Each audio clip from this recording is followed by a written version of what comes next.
All right, so thank you everybody for coming on a beautiful day. I'll call the meeting to order just a couple minutes after 7 o'clock. The first item, any additions or deletions or changes to the agenda?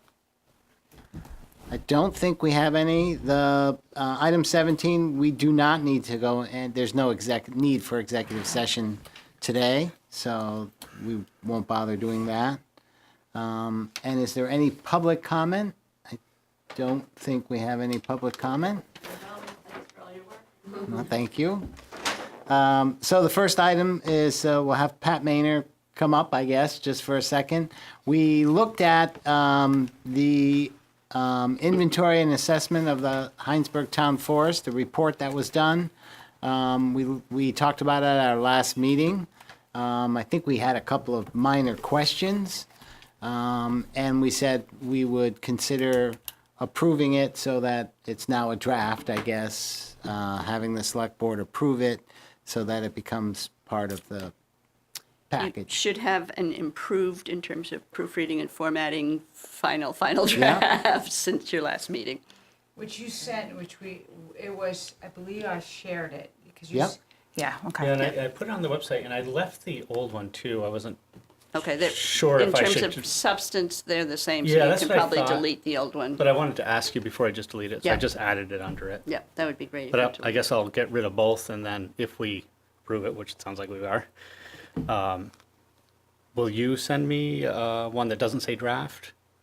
This one Sure. doesn't- Does that one say Does draft? I'm not sure. I forget. I didn't Oh, think it does so. say draft inventory. Yeah. Okay, I can. So we just need to change the We can change that title word, page. Yeah, yes. so we'll just. That will not change the formatting of the whole No, no, thing. no. Just a housekeeping thing.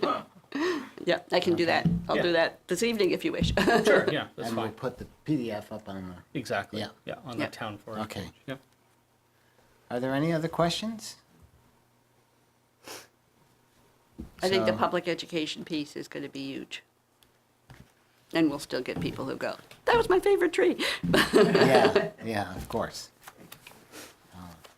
Well, I'll make a motion to approve the inventory and assessment for the Hinesburg Town Forest for 10 years, beginning January 2018, as a amendment or Addendum. Addendum to the Hinesburg Town Forest Management Plan that was adopted in 2012. So Marilee seconds. Any more discussion? All those in favor say aye. Aye. Aye, and none opposed, so that passed. Congratulations to Thank you. the Forest Committee Well, and thank you. helping to get this done. And It's been a long haul for this. It's been on our Yeah. to-do list since Yeah. 2012, so. Well, and the plan, I think, looks out for many years, you know? I Yes, mean, it's a 10-year long-term. It's a 10-year plan. Yeah, plan, so this is great. Can't say enough good things about working with Harris Rowan. He was Good. terrific. Yeah, And Ethan Tapper is always helpful. well, thanks to you and That's great. your Significant document. committee. Yes. Yeah. Yep. Thank you. Yeah, did I read something about you getting something? Maybe Yeah, you tell us about it. You know, I don't know that much about it. Ethan Tapper nominated me for Urban and Community Forest Ward as a tree steward. Tree steward. Yeah. Yeah, which was nice. I got this lovely coffee table book about wise trees. and a Excellent. tote bag. Well, And congratulations. It came out of the blue as far as I was Yeah. concerned, and I don't think I do that much, so. Well, that, Ethan has been hugely helpful to our committee, and can't believe we've had such a series of great county foresters. yeah. Did you go to Arbor Day? I didn't, I had plans for that. We had just gotten back from a trip and I had another commitment, so. I did- Yeah, I didn't hear about it till pretty late. So thank you. Thank And you. Congratulations on that. Thank you. Congratulations. Thank you for the reminder. Next item on the agenda is considering whether we'll reappoint Ed Waite as fire warden. I don't know if you want to step up or you don't necessarily need to. How long have you been fire warden? I want to say 12 years. Wow. Yeah, Still kind of new. I Yeah. just took over St. George, I think, 4 or 5 years ago. okay. It would be really good for the public to, if you could explain what, what your job is and how people get a burn permit. Oh, sure.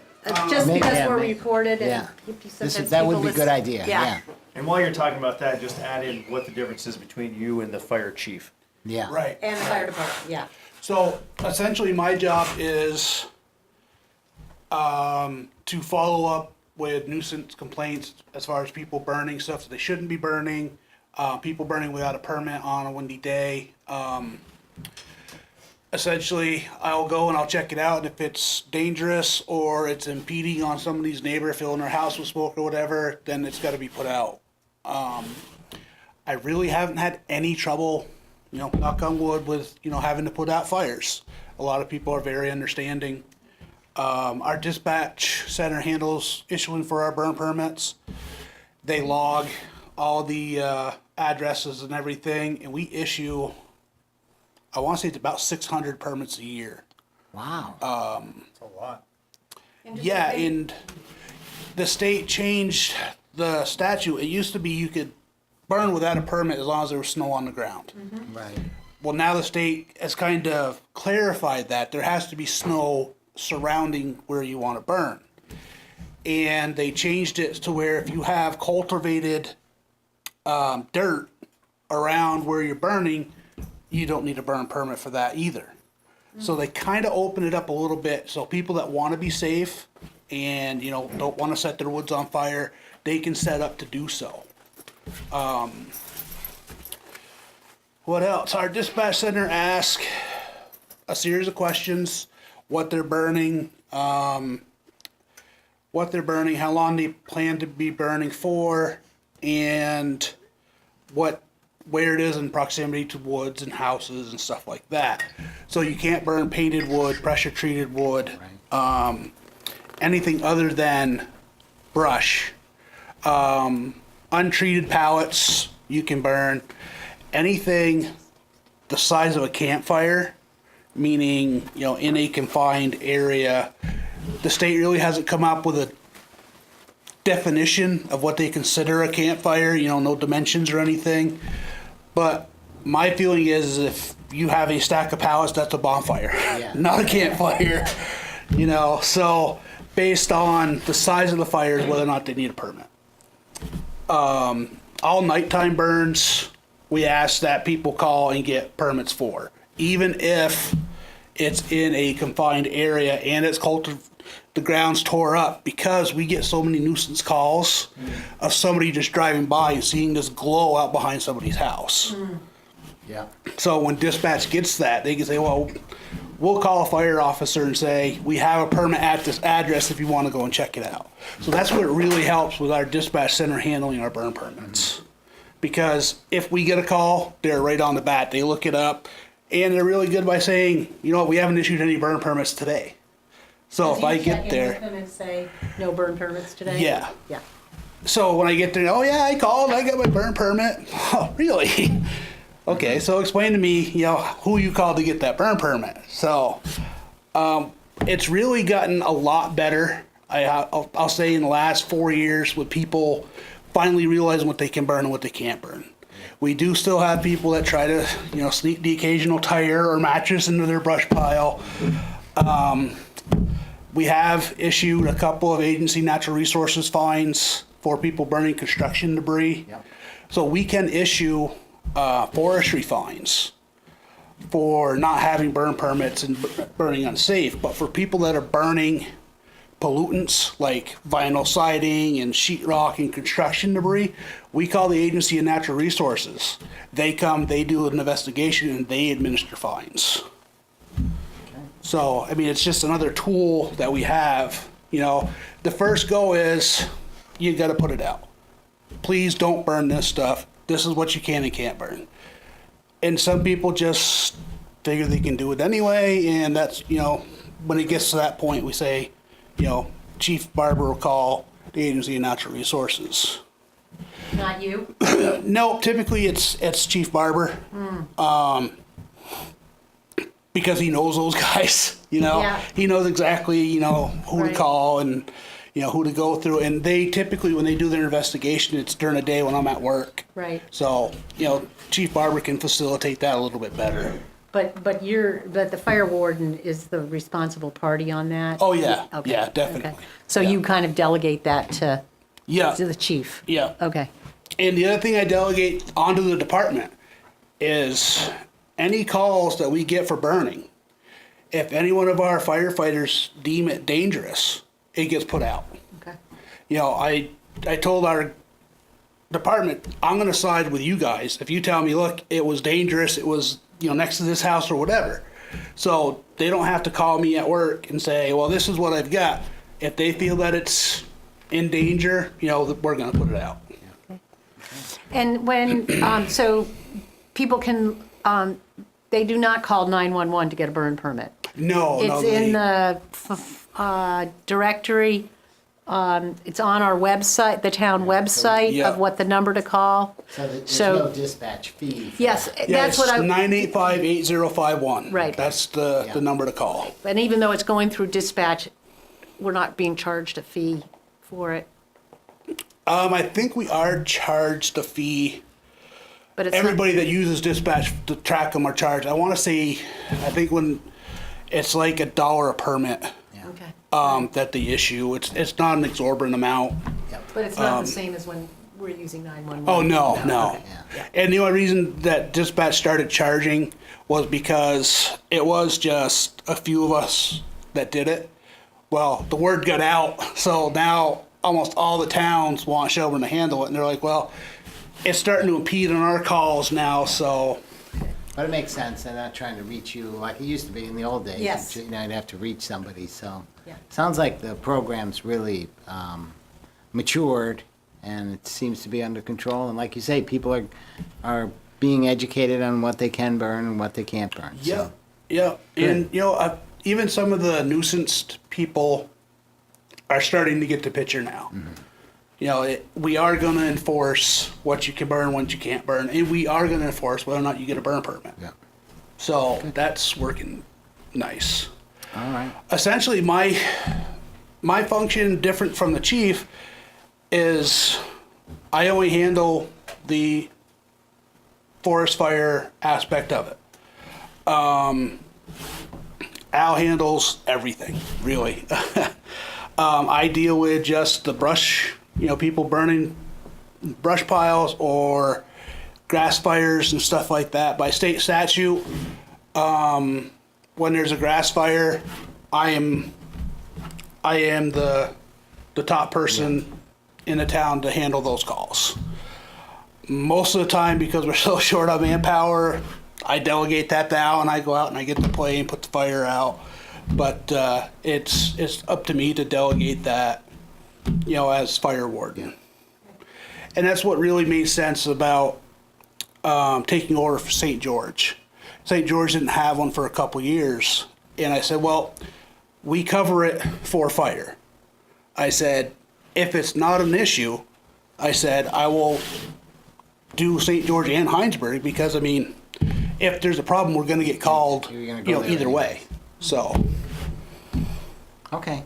Good. That sounds good. Yeah. Any other questions or motion? I'll make a motion. Oh, go ahead. All right, I'll make a motion to reappoint Ed Waite to the office of Town Forest Fire Warden for a term of July 1st, 2018 through June 30th, 2023. Second. Okay. Any more discussion? All those in favor of appointing Ed again as fire warden, say aye. Aye. Aye, and none opposed. Thank you very much for Thank you. serving. Said, Have a good night. thank you. Thank That you was so a good much. education on how it works. So Yeah. it was good. That was See you smart. glow at my house, tend to ignore it. Just tires. They tend to be more of a bonfire than a campfire. That was 6/30/23 was the date you put in that motion? 6/30/23. 6/30/23, perfect. Thank you. All right, the next item on the agenda is consider a conveyance and acceptance of Mulberry Lane. Did you want to describe this, or? I can describe it. Yeah, a couple months ago when we were doing our highway mileage aid, it became a little unclear as to if the town actually had, I guess the word is, been, pardon me? You could, I was gonna wait, we got a couple. Formal acceptance of Mulberry Lane. Ultimately, the town had not.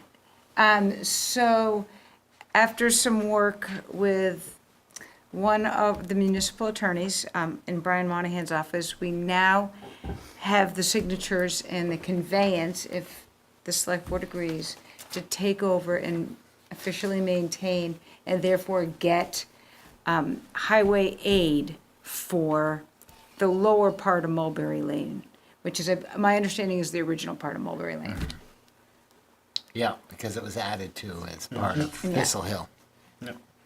I did ask Renee, you know, if Mike Anthony had sort of weighed in. They've been taking care of it, just under the assumption that it's a town road, so Although, but we did have to make some changes on Thistle Hill. Thistle Hill, what's it called, Thistle Hill? that one? Whatever, Whatever, When they yeah. that come section, across. the newest part of that development. Yeah. Yeah. We had to fix the slope Yeah. there. It was too steep at the end. So we didn't take it over. We did a little site visit and Yeah. so, That's all been addressed now, you're Yeah, saying? Right, yeah. so now the whole area Yeah. is, it could be officially Yeah. on the town. So, if there's no more discussion, we'll have a motion.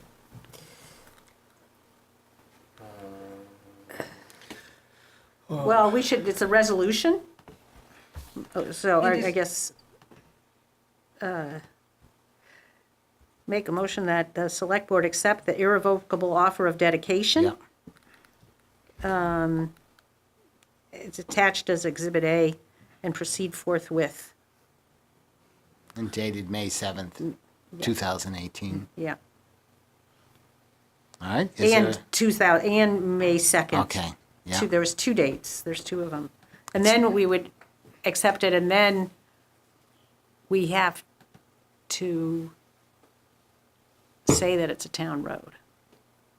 Well, I guess we'll just do this irrevocable, but, And then it would be part of our Yeah. assessment or, Yeah. yeah, And then we can finish with that piece. yeah.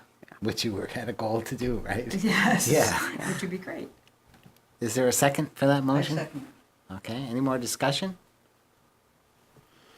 Okay, all those in favor say aye. Aye. Aye, and none opposed, so that motion passed. Do we have the paperwork? The paperwork's upstairs, I will bring it downstairs, Okay. because I will need everyone's signature. And then we'll need to sign for Ed too, at the end Oh, of the yeah. meeting, Yep. just to So I make have a sure. Question about that. So my question is, are there any other outstanding ones that we're still pursuing, or we? Not that That we're I aware of. am, not that I'm aware of. That's the only I was one trying that to came think up. through myself, I couldn't. The only one that was I thrown didn't- I into didn't know of question any. was Weed Road. don't talk about it. I know, I'm sorry, but that does not seem to have the same, It's a There- little different, right. yeah. So as far as we are aware, we will be up to date once this is done. Good job. Thank you, Yeah, Good job. thank you. when it's done. Well, once we sign it, once you sign it. As we make it through the day.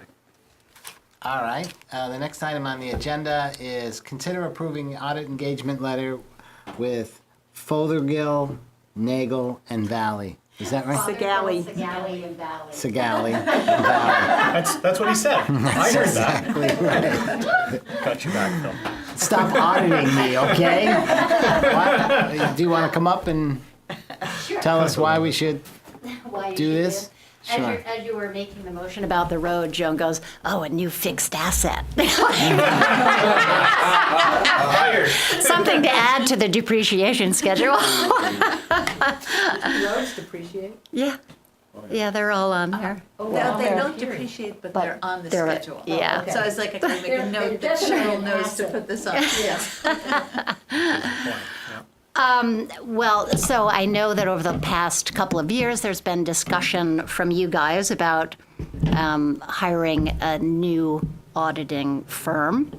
Or putting it out to bid? I Yeah, think. putting was it out to more- bid, that's what yeah, I mean, you that's know, a better changing it up, whatever.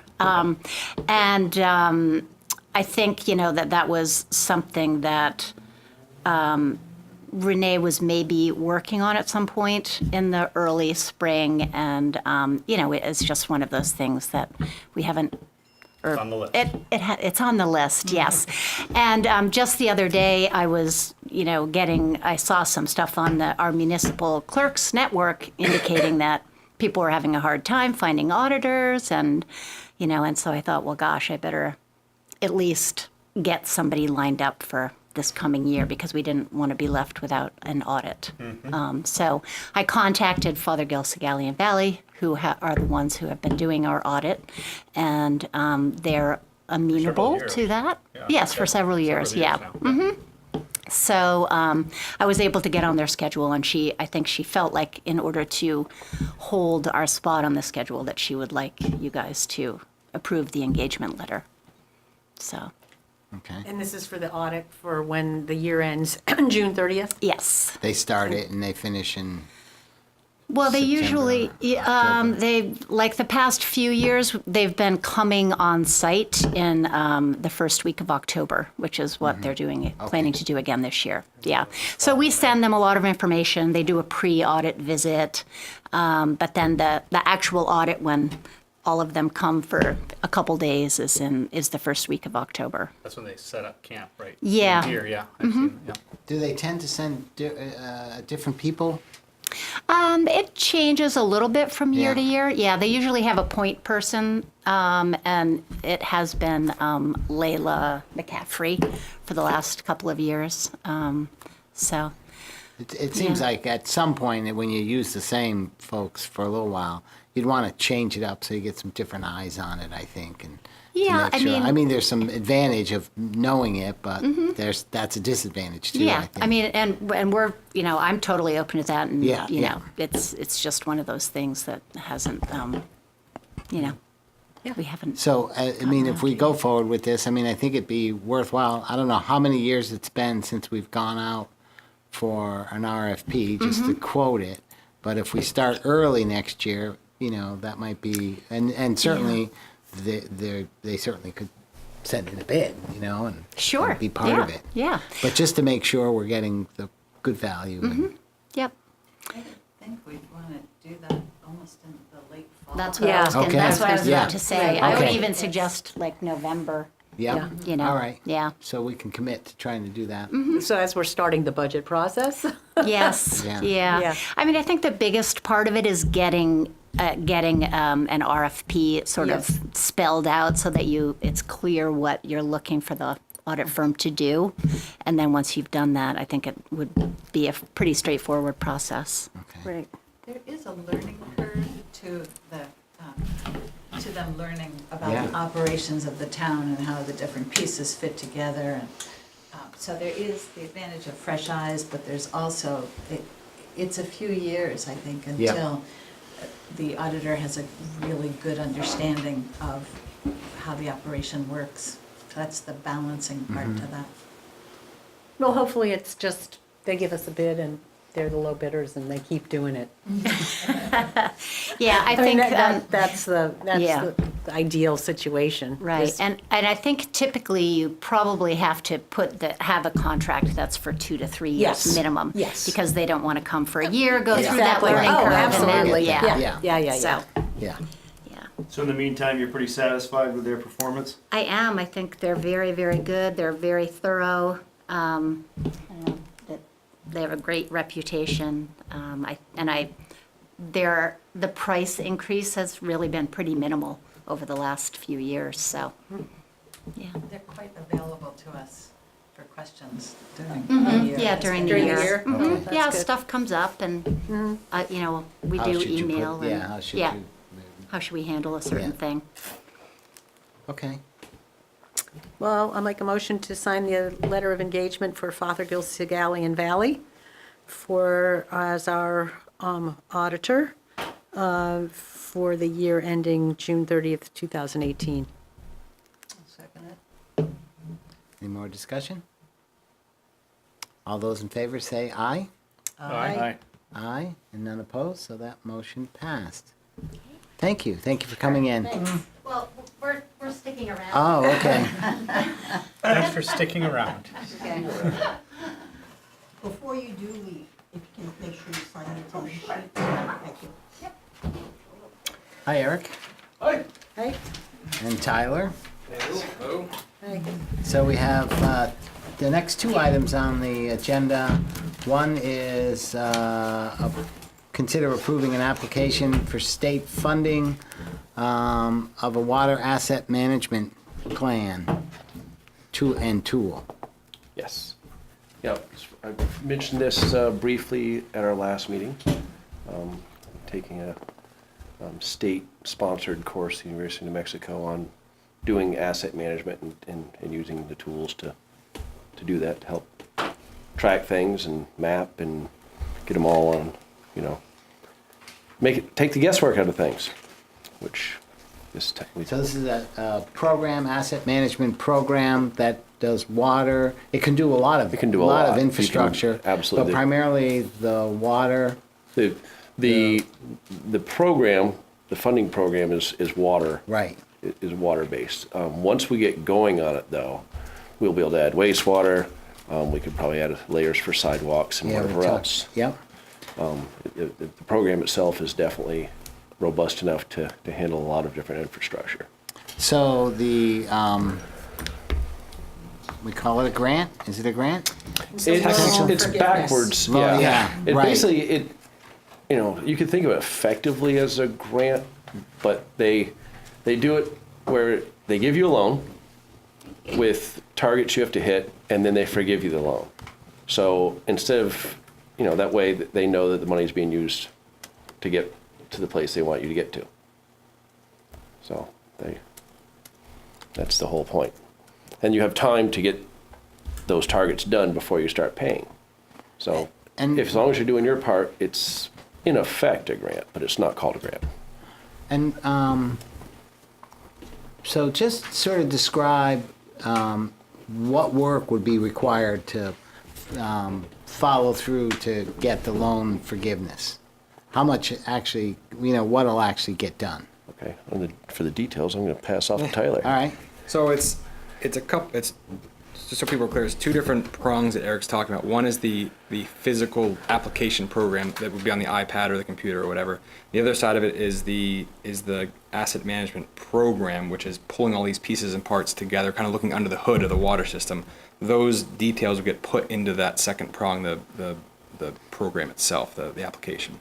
So for the kind of the under the hood stuff, I've got a bunch of calls into them. They want a pretty deep dive into the water system.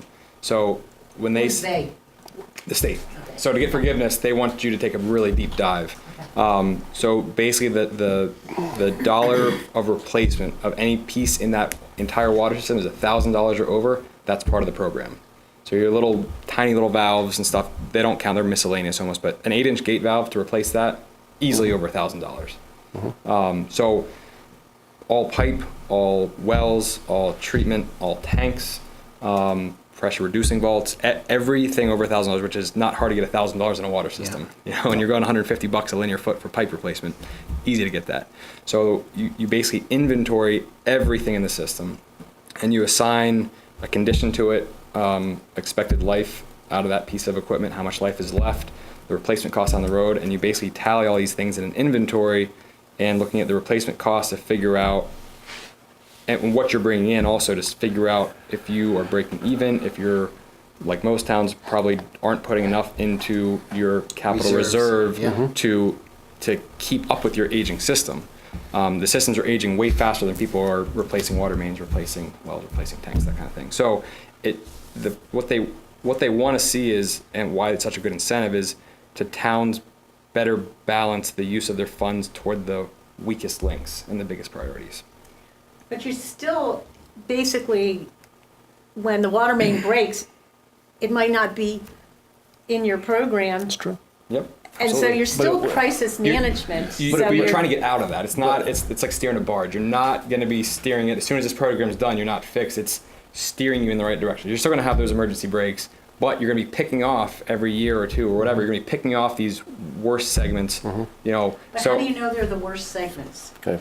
So when you have that break, you're going to take a GPS coordinate of it, you're gonna take a picture of it, you're gonna write down that you put the details into the program. And, you know, you're gonna start seeing trends on where these breaks are.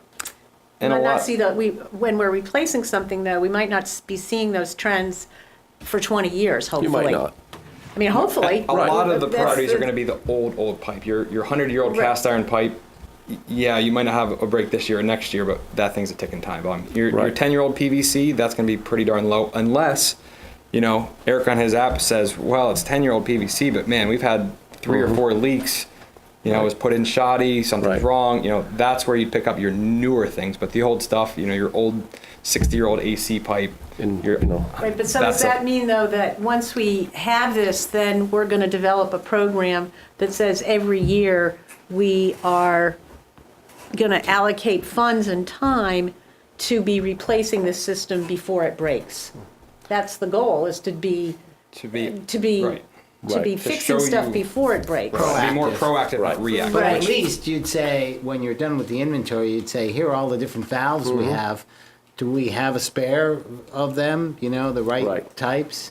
Or these valves are failing, let's And- not buy those valves next time. And- Let's, you know, upgrade them. Right. and maybe you're not replacing pipe every year because you might want to save for 3 or 4 years and get Do a get section. a bigger section on the 5th year. Right, but all I'm saying Right. is that just because we do the inventory, how are we going to put it into use?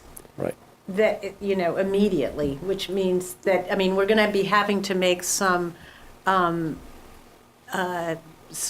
calls on that we're going to be making more capital investments in replacing the system as opposed to just doing the crisis management that we're Right. doing. So it's not only, we're doing this inventory, but it's with the expectation that we are going to start fixing things before they're Being more broken. proactive. Being proactive, And yeah. part of the kind of the balancing of the funds part of the report. So there's an inventory part of it. There's a hydraulic model which models the entire system, how the different flows go.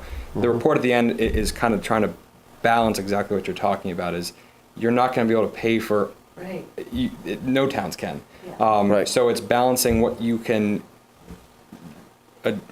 stomach basically from capital funds, and also try to use other grant and loan programs to kind of cushion that out. You know, there's rural development's got good grants and loans. The same people at DWSRS do. You know, so there's try to cushion out the bigger hits that way and try to take care of the smaller hits with your capital and trying to make it work. And the state realizes that you can't just go implement.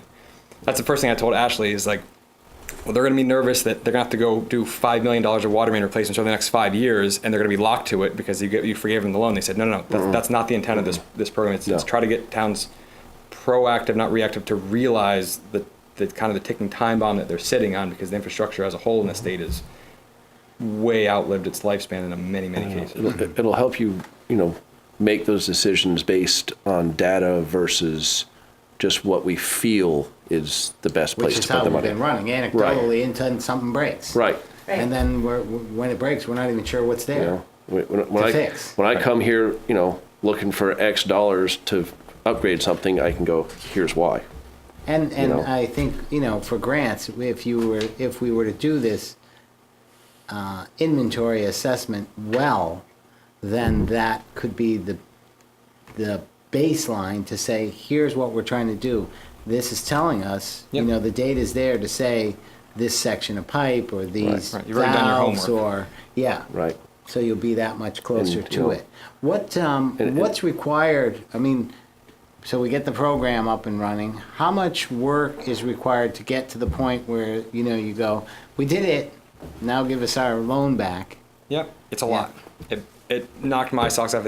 People have been doing kind of bits and pieces of the asset management program. They've been just doing inventory, or just on a hydraulic model, or just on a capital budget plan, but not many towns have done the whole Megillah because it's a big bite.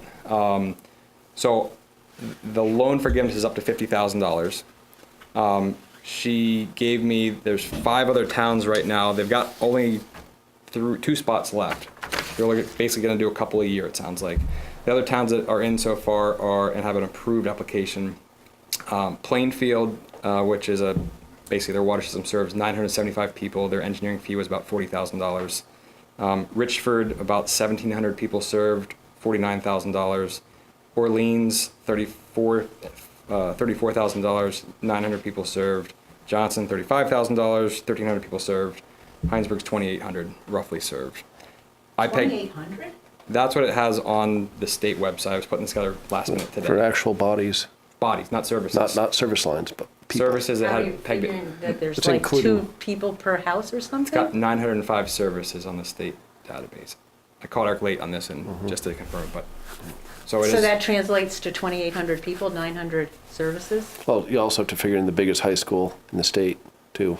Those are- Right, well, that's what I'm trying to get at, 1,300 is, right there, is how they're, Yeah. So how many people it is affecting. I pegged the engineering side of it to do the asset inventory, the hydraulic model, all the meetings that go along with it, and the plan to get approved by the state to get the forgiveness at 38,000, and that leaves room for Eric's Software and Fulcrum hardware. software, which we put in there, which they're not sure if is allowable yet, but they said put it in.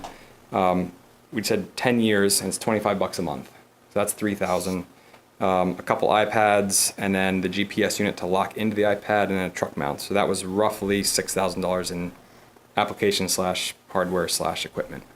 So 38 plus 6 is ballpark. I'm gonna put it together today, but So the expectation is we would hire out the labor to do the inventory. yeah. A good portion of it.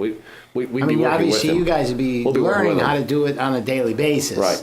Right. But there isn't an expectation that, that it'll be a full-time job for one of the water guys. They'll just be supporting it. Right. And we'll hire out the majority of it, to Of getting it. populate it. Right. Right. And we'll be adding to populate it as things go on. You know, every time we make a change, Yeah, yeah. we add. So part of what I would do is for this initial data, there's a huge data gathering assessment as kind of a first step is, gather that data, then go out in the field and basically shoot in, with Eric and his guys, because they can find a They know valve where they are, provider yeah. way faster than I can kind of wander around and Right. find it, is shoot in as much as we possibly can with a GPS grade, survey grade GPS unit. Right. There's probably gonna be a couple days I'll even hire Yeah. Rocky as well for historical Yeah. stuff. Yeah. Right. And so we'll bring all that stuff together, and that would kind of initially populate the application on the iPad. And then from there, it's going to be, smaller updates here and there as we find them. As, we find another leak and says, oh, the water main was here, not there. It would be getting more fine-tuned as the process goes. Would, I'm being delicate here. I'm assuming that, Tyler, you would be the one to do this. But I would up guess to you we would. guys. Yeah, right. So, I mean, I don't want to speak to what we're going to do.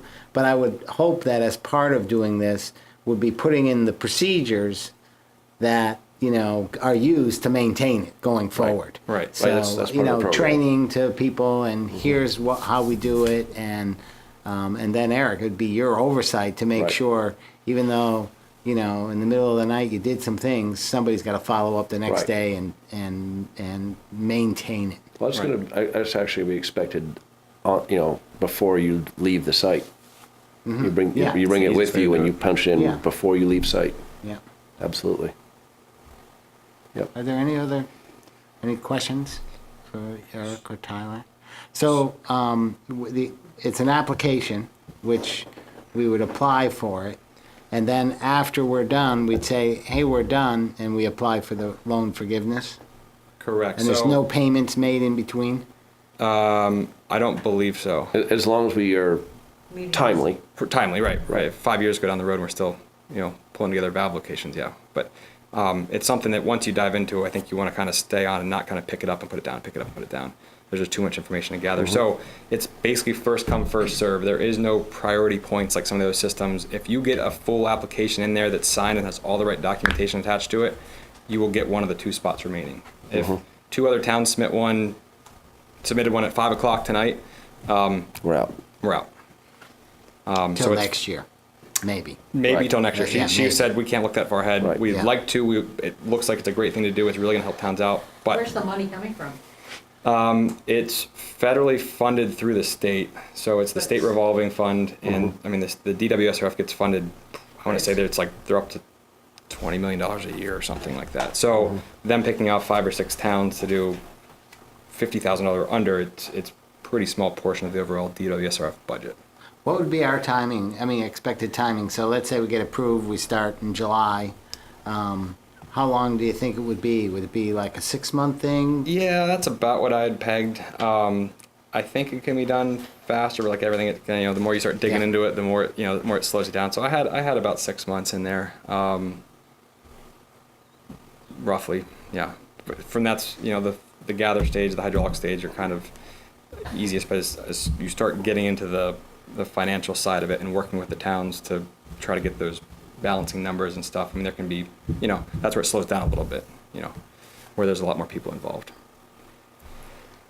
Do you know anything about the data itself? Is it just GPS points, or are we talking about No. data that can be exported out? Oh, yeah. Fulcrum goes away tomorrow, and we are left looking to need to get another software platform. We starting over. Yeah. The $25 a month fulcrum, that's one of the bigger points of that versus the $20 a month one is all of your historical stuff is exportable. All your reports, all the data is, can come off. And the base behind it to start would be, a lot of people are doing the asset inventory in basically Excel or Access first. Mm-hmm. Yeah. So it's a sortable, table where you can sort, all your 4-inch valves, boom, okay, there they are. All your 8-inch mains, and that would be kind of the base data behind your fulcrum. Yeah. And I can't speak to fulcrum too much because I just started looking at it, but it looks like it's very easily exportable back to something like Excel or Access and that way. Certainly the benefit is not lost on me as in a municipality trying to run a system here, but how about to the end users? Are they going to see any benefit on this? You mean the water system customers? Yeah. Yeah, I would say How? absolutely. How? Well, I think in the long term, if you're proactive with your system, Yeah. the money you need to drop in to keep it running is a whole lot less than if you're always reactive. Yeah. No doubt about it. I think, a lot of infrastructure was put in the 50s and earlier, and, we're now 70 years into it, and we're riding the end of that wave. What I'm looking to hear Oh, is you also- no more water breaks and the school has to close midday. Well, there's no That's such what thing. that's what I would love to hear. There's I no know. such thing. There's no such guarantee. thing of no water breaks in any water system. No. I But- understand that, but that's but- kind of where I'm going with But this. it does give you a roadmap, so you can start programming, scientifically, which valves need to be exercised when. You have your water map down to less than the sort of guesswork that we have right now. Yeah. So you know exactly which valve does what, and it's gonna shut that section off. And you know your vulnerabilities. And you could say, hey, it'll cost $8,000, but a valve right here is gonna make a big difference. And you'll be able to map and determine whether it's a user-owned valve and line or a municipal-owned Right. valve and line. Right. And everything's going to be mapped. I mean, That's the idea. last week's water leak up on 116 was actually a bit of a blessing. Yeah. Where it happened and how it happened. Well, How so? the resultant extra break wasn't a blessing. But the 1.25 inch line that comes off in that yard, the valve the one valve on it that shuts off the line had been inoperable for apparently several years, and previous administration just didn't get around to doing it. And we were able to not only replace that, but replace the bolts on the big 8-inch valve. That's one of the ones that is at risk. Those Kennedy That was right next to it. So we were able to go down to make that valve work, so we can shut that line off without affecting anyone else, and replace a ticking time bomb, all in one dig. So it was actually a good thing. Well, so I think what you're bringing up, Aaron, is, we've had some bad breaks and, close the school, things like that. So, I think we need to take action. There's, we can't just wait. Right. And so this seems like a very logical step. And to inventory, what do we have out there? And then make some educated decisions on, here are some things we should proactively work on. But I think what it ultimately is gonna mean is people are gonna be paying more. They're not gonna be paying less. Well, Because if they're gonna we're pay gonna more, be- they're gonna pay more anyways, because the infrastructure is old and Yeah. it needs to be upgraded. And so you're either gonna pay it, one break at a time in the middle of the night, or in the middle of the day when you've gotta mobilize, whoever can get there at whatever price, versus proactively Right. working. And the difference being, the costs will shift from being at the mercy of the system versus being at the decision of this body, Budgeted. Right, right. you know? It gives, it shifts the power from, the system to you folks. I mean, I think it's important to know where things are. If nothing else, Absolutely. Know We where need, they we need are. a decent map.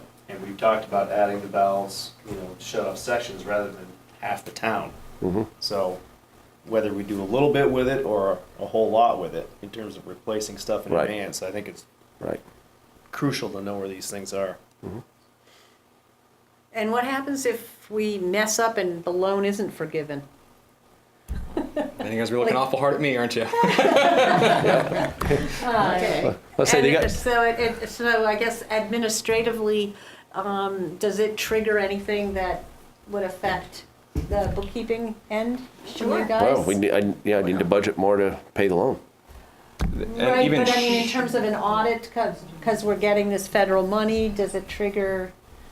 I mean, that amount of money wouldn't necessarily, trigger a single audit. Okay. But there's always work, involved. Anytime you have a grant, a loan, something, I mean, it's just, that's okay. We're used to that. Yeah, but I just, what I'm wondering is what are the unanticipated costs associated with this? Is it gonna take, it's 6 months, it's not 6 months you working 40 hours a week on this. No. Or the need to hire another water person, but it's going to be days, parts of days for all of you in the water department to be assisting and. And that's what they're considering as, a lot of these programs have like a 80% grant or something and then a 20% match or 60-40 or something. They're considering basically the town's time As as a the match. match. That's what they're considering. And have you calculated that in the application? No. Or they're just assuming that? Yeah, I mean, they're gonna probably require documentation, say, hey, Eric came out with me for 6 hours today, Okay. we located, okay, that's today, and then, so they'll require something to that effect, but I have not calculated what the estimated Okay. town But cost they was, will, hours-wise. that time will be documented probably? Yes. It'll have to be. Yeah, I can okay. tell you that it will have to happen. From, because of the way that you've looked at Just- other grants or? yeah. Yeah, Right. okay, Right. all right. That'll be easy. So I don't want to put words in your mouth, Tyler, but I thought I heard you say that you kind of went into this with some skepticism. Like, is this really, Yeah, gonna no, work? not putting words in my mouth. And is that seem? And, Yeah, and that I've you've- done a bunch of DWSRF programs before, either planning loans or construction projects, and, they do make you jump through more hoops or take a deeper dive. When the carrot's this good, though, that's kind of what swung the tide to me. If you guys had a 50% match on a, almost $50,000 project, I'd be a little more skeptical. Or is it really worth it, or can you do it on the back of a napkin, like a quick down and dirty study, for 50% of what the total cost would be anyway? But for a true forgiveness, I don't know how you argue with that, and they really haven't put too many hoops kind of in your way to get it done. And I think maybe because it is kind of on the earlier stages, I wouldn't be surprised to see, okay, there may be 6 or 7 towns this year. The towns next year, through learning or through whatever else, they have a couple more hoops, and the towns after that have a couple more hoops. So it almost seems to be more of a pilot project for them. They're admittedly new to asset management programs as a whole, so I think it is a learning curve. So I think it's probably good to get on the early side, but And there's 2 spots available. That's the other thing is, it's first come, first serve, and yeah. So you're not putting words in my mouth now. Okay. Any more So are we questions? gaining a whole lot more than we would just going around the system with a handheld GPS and waypoints? Oh, yeah. I mean, 'cause you've got to get, because you're, it's not just the surface. You're going, there's all the data that's going down with it. I mean, And I think the you're- hydraulic model portion of it too is, to the question of how do you get CVU not to get shut down every time there's a break. The hydraulic model really shows you, where the water's flowing, how it's going to be easier to put a simple design in or a valve or a little tiny looping main to where if you do have a break here, one valve closed, then it's all of a sudden back. Like that kind of stuff, I think, through the hydraulic model, you couldn't get by just doing a quick back of the napkin. Hydraulic models take a fair amount of time. They're usually done in WaterCAD. There's a lot of input that goes into elevations and pipe sizes and a bunch of engineering stuff like C factors to see how all those flows work together. And then you basically take, as part of this, you take the model that you build from the theoretical stuff and you go out and do hydrant flow tests and say, okay, this hydrant should be flowing at 1,000 gallons a minute based on all the data we gathered. It's flowing at 900. Okay, let's tweak. Or it's flowing at 200. Whoa. What's going on? We have a 2-inch main here, not an 8-inch main. So those kind of things really get help you vet out a lot of the issues. Through the So this hydraulic tool is model. being used to actually help us build out our system for places where we're going to develop. Is that- Yeah, so Yeah, you build the base model as kind of the starting point. Yeah. You calibrate it based on actual field data. And then you look at the weak links or known areas that have always had breaks, and you can basically take that model and they call them scenarios, where Yeah. you say, okay, it's a 4-inch main now. What happens if we upgrade it to 8 inches? Does that get the flows we need? What if we need to go to 12-inch? Yeah. What if we put a tank over here? What if we, it lets you fake build stuff Yeah, yeah. to see what it does at your end result and get you the best bang for your buck. I'm thinking about the main that you've talked about for a while, Eric, down 116, like in front of Riggs Road and stuff, that you say there would be some benefit to having a main there that doesn't exist there now. Well, yeah. I mean, And this is a scenario where you'd be able to Prove that out. build that out actually on modeling. Yep.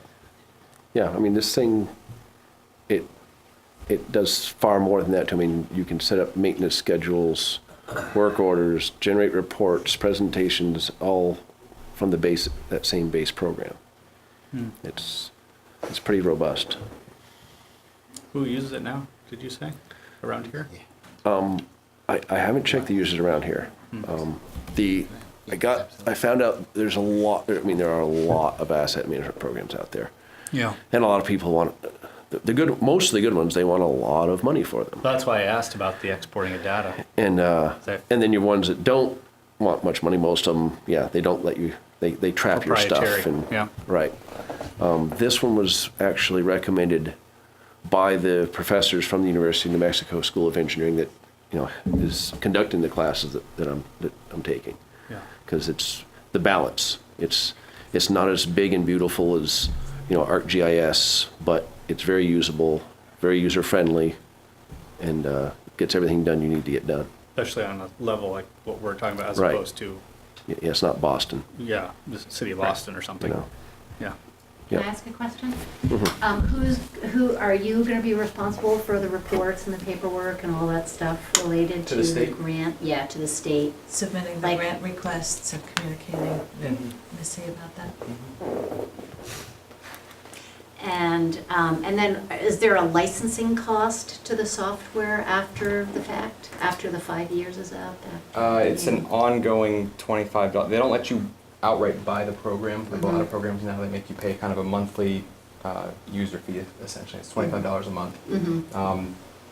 I'm assuming that's going to go up at some point, but I just carried $25 a month times 10 years. So after that 10 years, if the state says buying that first 10 years as part of this loan forgiveness is acceptable, which they're still trying to figure out if it is or not, after that 10 years, then the town would be on the hook to continue that licensing or say, hey, we don't like this program anymore and we're going to go to Put it down Excel somewhere else. or someone else or whatever. Joy? Are the other communities that you mentioned, are they using the same programming?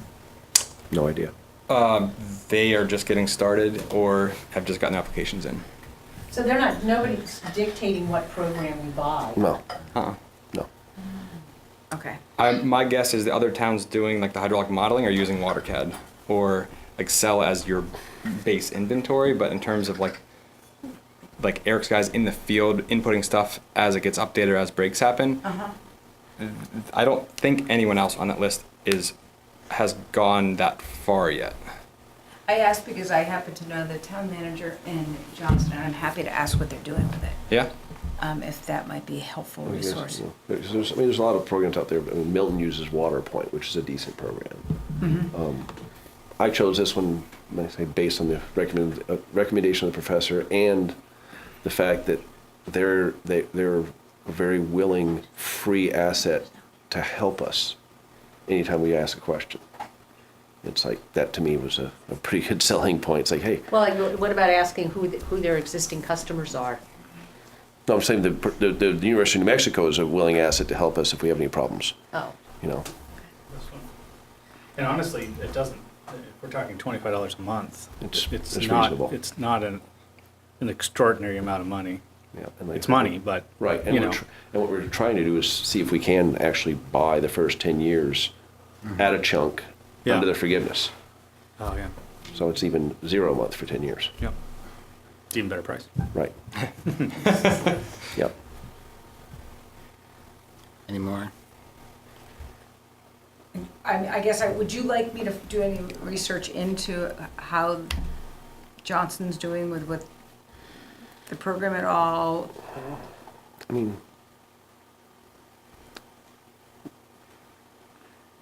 I think we're on a good track.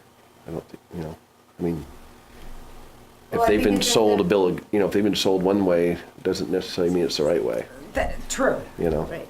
I guess maybe the thing to do is to get getting the application in. Right. Yeah, we Doesn't can mean that we find out can't more. do a little We bit can- more we research could. afterwards, because we're just getting the money. It doesn't mean what program is we're true. buying. That is So true. let's get the application as much that you need, the information that you need for the application, and then let's vet it a little bit more and see. And there is a 30-day free trial period. So if it's one of those things where this does go through and, you know, it seems good, take it for a test drive for 30 We can days do that, and yeah. you know, see how it works, see how it runs. And I mean, they said if it's, you know, happy for 30 days, it's a free trial. So Okay. it wouldn't be a bad thing to kind of, and I'm sure the other competing programs probably have a similar trial period. So, you know, test drive a couple like a car and see which one feels the best.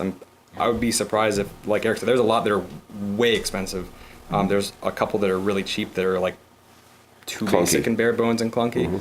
But I'm sure there's a bunch kind of right in that $20 to $30 to $40 a month range We're that are all. starting with nothing, Right, Yeah. right? Yeah. So, exactly. So Tyler, what do you anticipate your time frame for doing this to be? I've it pegged at 6 months-ish. Uh-huh. So assuming it goes in and they approve it and we get started, you know, it'll be pretty heavy the first, you know, couple months, and then it'll start kind of tapering off as there's more meetings and kind of pulling the report together and that kind of thing. But yeah, I would be shooting for before 2019.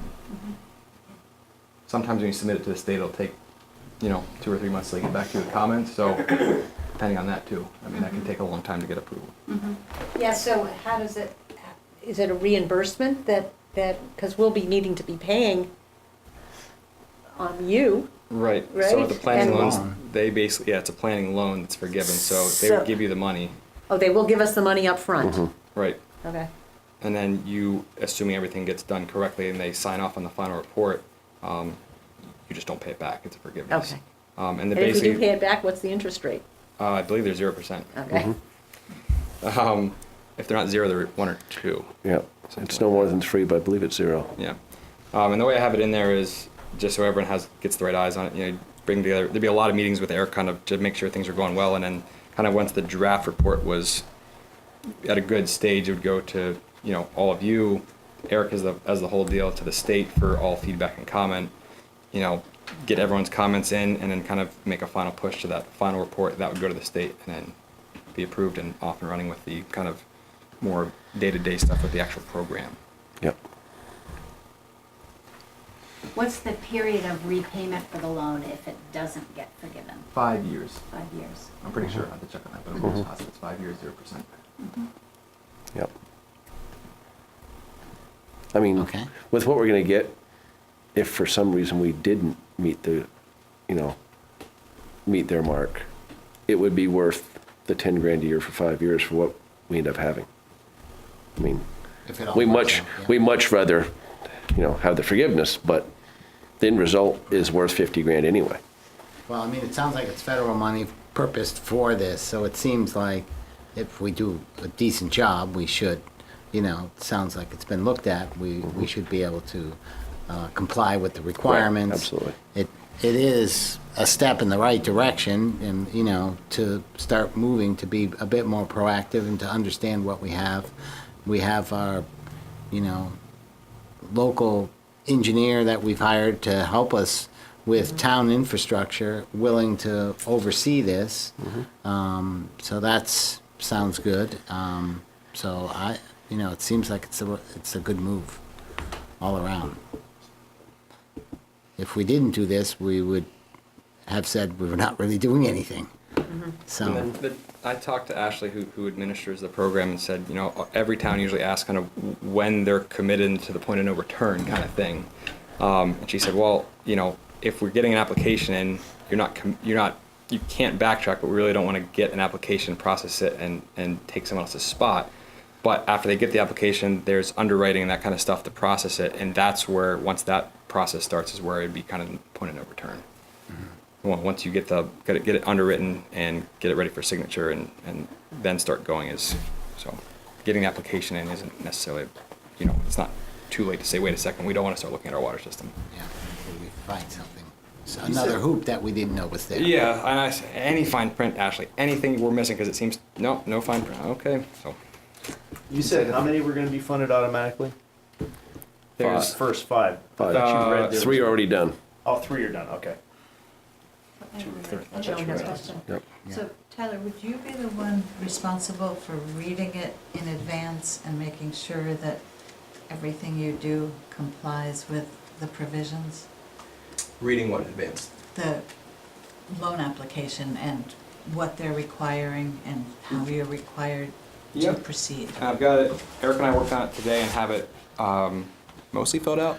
Not the application. Oh, not the but- application. But reading the requirements of it, so that, for example, if you have to get bids, you would know you have to get bids before you buy something. Right. Like if you have to have it sourced American-made, that you know that that's the requirements. Yeah. Just, they're That it very, complies with very, the very Bacon picky. Act. Right, you and know. those are pretty typical of DWSRF projects, but you would be the except one- this is no construction, so it's a planning loan only. Right, So but- a lot of those, like Davis Bacon, American only, are just for construction projects for DWSRF. But in short, yeah, I You would would be look the to make one sure. reading it in advance Yes. and making sure that as you proceed, it complies. Correct.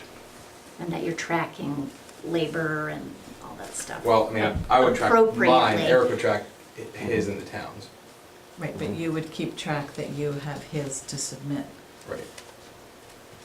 So there'd be some kind of form that all the water employees are knowing that when they're working on that, it's a separate task. Right. So that, yeah.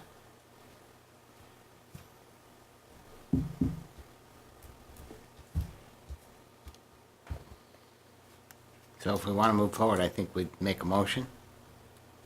It's typically what we do.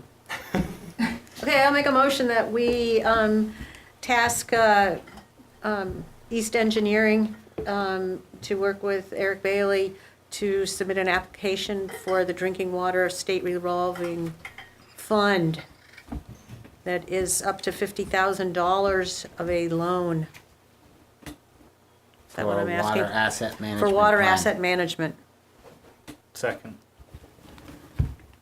That Any makes more sense? Discussion? Are we supposed to approve the application? That's what it says on the agenda. Right, we're gonna need you to sign the application at the. So we've got the application filled out and there's an engineering part that gets attached to the application. There's also a handful of attachments that we're working with you guys to get like the The financials. financials for the past 3 years and stuff like that. Those we don't have done yet as an attachment, but the rest of it, we've got mostly filled, just need some. So we could make a Fine-tuning. motion to approve it and then. You guys can sign it yeah, and then they can how finish many- it. Who has to actually sign it? I think the whole board. The whole board. Can we, okay. I mean, Get a I can page for the track you all- board. I can track you all down. Well, if you have it After here, let's say it that. gets done on Thursday or by Thursday or whatever, we could come in and sign it, Yeah. Yeah, That's you fine. know. just set it up through Joy, and Yeah. we'll work on getting it signed for you. Yeah, perfect. Okay. Good So I question. made a motion that we're going to Move forward with it? move forward with the application and sign it when there's a complete application for asset management, inventory and asset management. Is there a second? Aaron? Okay. Second. Any more discussion? All those in favor say aye. Aye. Aye. None opposed? So the motion passed. Thank you very much. This Thank is, you. I think it is a good, very good first step. Now that we sort of understand it a little bit better and feel like it's a good step to improving a lot of capital that we have under the ground. Yep. And a lot of people relying on it. So now, you know, we can do an asset, formal asset review and be able to make better decisions in the future. Very optimistic on this. Yeah, Yeah. it's like it's a Yeah. very solid first step. Absolutely. Ironically, since Way we've had a overdue. system for so many years, Yeah, way- to way be making overdue. a first step with this, but it's a very overdue. significant Yeah. first step that once complete, it's going to be a very important tool. Yeah, and thank you for taking the course, Eric, and then following through on the recommendation of the professor. You're welcome. Okay. Next item on the agenda is just an initial presentation of the water wastewater budget, which has to be approved by the end of June. And we have a copy of it in our packet. Well, I think Eric also gave us a memo. Yeah, I didn't have a chance to look at Yeah, that. 'cause it I was- didn't, I just got it. I mean, and so, but reading it, it sounds like you are making a recommendation that we increase our fees. Yes. So you want to Well- tell us about that? Sure. Just want to pull it up. I figured it would be, Oh, wait, bear with me. yep. You want me, I guess we'll pull up the memo. You want the memo first or the budget first? I mean, the Well, budget. the memo summarizes the budget, right? Yeah. I mean, Well, no, are there it any doesn't really. just- highlights in the budget that? Sure. But it's probably better to do the budget first. Okay. Okay. Yep. you want the, Yeah. Let's- bear with me, Eric. You want the budget? Sure. Okay. Let's.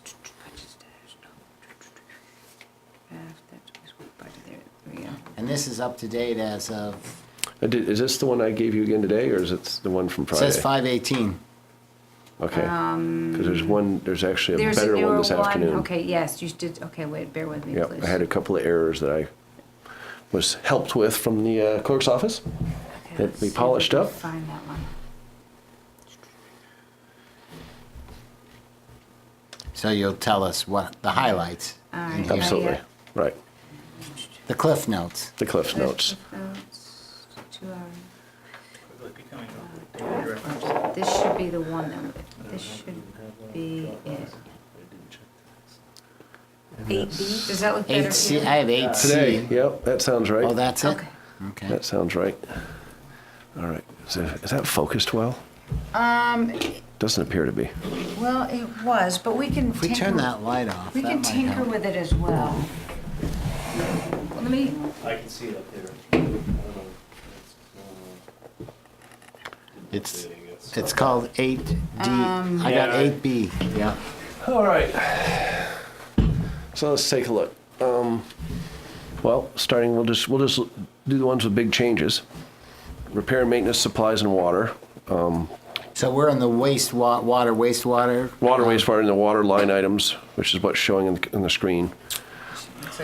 Water repair and maintenance supplies are up a little bit, just due to, that's what, it cost To fix the- historically, fixing stuff. So that's primarily repairs. Primarily repairs of broken mains and That's such. line 3. Yep. Could we just go back to line 2 of operating supplies from last year? That was more than twice what had been budgeted? Okay, that was from year before. Yeah. Yeah, 17. What happened there? That was a lot of chemical and such for the new water plant, the new filters and Okay. and let's see how I put this. I've done some source investigation and found a lot of much better cost sources for filters and filter bags and all that stuff than we had been paying. I mean, significantly better prices.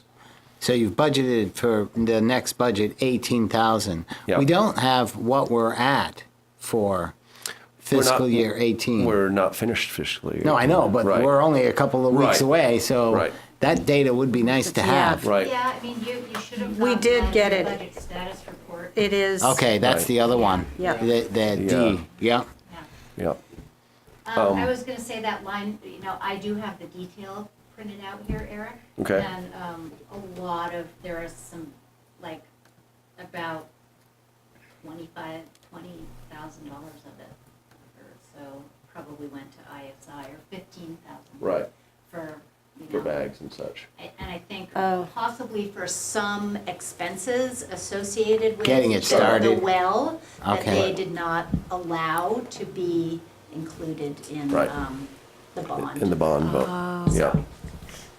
So you're looking at, if you budgeted 18 for this year and 18 for next year, you're feeling like it's, I've got You've costs got it under control. Absolutely.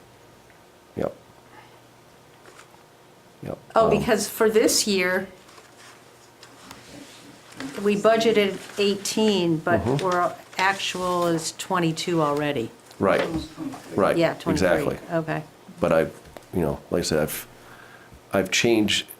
So we were buying our. you got different suppliers. We got different Yeah, suppliers. okay, We're okay. saving significant dollars Okay, Okay. it's a good That question. though. started, this year. Yep. since- Because we were getting our stuff through ISI. They were getting it through a place out of Canada, which was paying all kinds of duties and shipping through international shipping. And we found domestic suppliers with the same exact product for significantly less. Okay. Yep. Let's say small tools and equipment is down just because that's the experience in 2018. So I don't want to go line by line Okay, fine. necessarily, Let's go but with the the big- ones the that big are, jumps yeah, that and- seem to be. Okay, that workers' you- comp, that's just the numbers that we've been dealt with from And you guys passive. are involved in the safety program with We the are, town? very Okay. much. So that's the way Yeah. we're trying to address workers' comp. Yep. Repair, maintenance, But our labor. workers' comp, but workers' comp, is that because the whole town's rate has gone up? Or specifically in water and wastewater? The Was whole there? town. The whole Yeah. town. The whole Yeah, town. so we have a And- multiplier. Right. So Right. it's Right. basically, we're just spreading that cost through all Right. the departments, And okay? different jobs, I believe, have different classifications. Right. Yeah. You know, When you they pay send us more- the bill, they break it down Yeah. as to what part is what. You know, you pay more for Right. a Yep. highway Yep. worker, a water worker than you do an office worker. Yep, yeah. You know, What's the mod rate, do you know? It's almost 1.5, like just under 1.5. It's like 1.4 something. 1.0 is considered a C, right, Yeah. right. so 1.5 would be an F. We're gonna get, F I didn't know it went that high, I thought it only went to 1.3. We're getting better. we're still. Yeah, we are, no, we've got a good program in place and Right. we've recognized that, We're so still, yeah, we're I still totally get paying that. for past Yeah, right. stuff that we can't do much about. But yeah, that's good. We are working hard at this. It takes 3 Takes a years, I while. think, Right. to start to trend it down. Right. And then in the other direction, utilities, I've budgeted $13,000 less than last year because, well, The water we savings. found a bunch of leaks and that equals a bunch of electricity, Okay. which is a wonderful thing. And then, what's all this? There we go. Is that far enough down for you? Yep. See, and the big hit is the new bond. You know, we're looking at $79,000 between principal and interest on the new bond. Yep. It's just what it is. It's you know, It is the cost of having the best tasting drinking water in the state of Vermont. Yeah, I really think we need to, like, have a little We need to push that. Yeah, press we release do. on that. We do. Yeah. Yeah, that We would do. be good to get something Absolutely.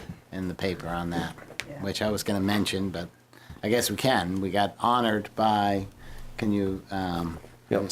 So last Thursday, I brought a sample of our water to the Vermont Rural Water Association's convention and training show, I guess, and entered it. The state Drinking Water Week and VRWA worked together to put on the Vermont Drinking Water Contest, in which any public water supply can enter their water to be judged. They were judged by a panel of 3 judges. There's a state regulator, a National Rural Water Association executive, and someone from the USDA water program. Those were the 3 judges. And they had 2 categories, groundwater and surface water. We won the groundwater, and then there was a taste-off between the 2 champions, and we won that. And our water is being brought to the National Water Rally in Washington, D.C. in February to compete in the national event. that's great. I mean, And how many contestants were there? I'm not certain. They didn't tell us that. There was more than Oh, two, though. yeah, there were several. Yeah. There was a bunch of bottles on the table. I don't know. Okay, Yeah. all right. So that's pretty good. And so, good reason not to have any bottled water in any of the town organizations, because the water coming out of the, Yep. you know, Safer, it's more not only regulated, it's and safe, it's tastes great. good tasting. It's award winning. Absolutely. So consider where we were just a couple of years ago with MTBE. Absolutely. Right. Yeah. Yeah. That's It's a right. huge, Yeah. that's a huge shift. MTB and, destroying water heaters and Yes. all that other stuff Right. with That the extreme infrastructure hardness. too. I think it's Yeah. important to let the schools know, Yeah. and Yeah. that encouraging people to be using the drinking fountains and not Absolutely. be Heck, that selling stamp should bottles, be put right? right yeah. on top of every Yeah. drinking fountain. And, That award. So Yeah. it would be good to get something out. That would be a good thing to, Absolutely. even at the local citizen Right. Yeah. or the Citizen Hinesburg website. Yeah, Hinesburg Public House, and Good Times Cafe, and Papa Yeah, Nick's. they're quite also happy with The it. breweries, The brew. brewed with the best tasting water in the state. Yeah. Yep. All right, let's keep going and let's hit the highlights here. So that Yep. that was Okay. worth bringing up. Little segue. Say going down to shared expenses. Of course, the salaries are up 3%, like all the other salaries. Health insurance is up a little bit because that's health insurance. Nothing big. Nothing. Can scroll down to wastewater. Nothing exciting there. Let's see. Stop. Cease. Yes. Well, I was just gonna say with the salary line, Mm-hmm. I mean, you've seen what it is. Right. Well, I was Now- expecting a little bit of shift just due, because we messed up the Yeah, split. well, you and I talked about, Yeah, that was well, only $3,900, so. Yeah, I guess I had done that prior to realizing that the GI time wasn't part of that, I guess. Yeah, I mean, this isn't your final, Right. Yeah. okay, it's Right, your we may need initial to go-round, adjust. but I think that line should be, the A little salary bump line on- should a be little higher. bump on the higher Yeah. salary. Okay, Yeah. And I could- for the next year's Yeah. budget. Okay. Yeah, we need to Yeah, help all right. what it should, the bookkeeping side of it's a little different than I thought it was, so we'll have to adjust that. Yep. All right. Yep. The accounting assistant, you mean, or the No, straight salary up salary. line? Okay. Yep. And the accounting assistant, is that Cheryl's time? No, Or- that's Joan. That's you, Yep. okay. Yeah, right. Yep. Okay. Okay, so going down. Tell me where you would like me to go, please. Let's see. I guess just down to wastewater. Okay. Yeah. So operating supplies are up because we're using more chemical to try to, deal with the phosphorus regulations. So you're budgeting more. Right, Yeah. yep. repair and maintenance supplies are down a little bit because we didn't use as much as we thought we would. It's a lot of those, all the ones that are down a little bit were just, 2018 experiences. Workers' comp is up, same We don't exact need to thing talk as. about that. Yep. The And sludge removal. sludge removal is up a We bit. increased that because we're having to do it every year now, right? And the people who do the removal asked for last year, they asked for their first raise in 5 years. And, Who does it? P&P Septic. PMP. Yeah. That's Yep, right. so they're getting a little bit more. Is that something we put out for bid, or? I haven't because there's no one that can touch them. So I was wondering how many Well- can actually. Well, it do You used get to that be- from the bid, Right, not from you. I mean, it used Yeah. to be, we didn't always use P&P. right. What was those people with an H or something? Hardigan. Hardigan? Yeah, Hardigan's now a national firm. We could try it. It might be good just to, Yeah, P&P they're very easy to work with, and they've got a big advantage because they have their own fields, so that it's easy for them to get Yeah. rid of it. so it would be good to consider that, I think, strongly consider that, because Yep. it's a big item. Yep. Question, Eric? Yes. On the capital transfer on the water department, Yes. you lowered it by, it went down, you're proposing lowering it from 27, which has Just- been the last 2 years, down to 20? I just matched it to the wastewater one. This past year was also to partially, the increases also partially cover the expenses for this well. So that should be already covered. Yeah. This is how much we're putting aside for capital? Right. I dropped it a little bit just because with the new bond, I'm just trying to soften the blow a little bit because that's not insignificant. Well, no, but I mean, we want to make sure we are putting aside what we think we're going to need. I mean, obviously, we're going to need a lot at some point, Right. but Right. But I've got so if you scroll down. Oh, there we are. So basically, you're looking at a total at the bottom of 875.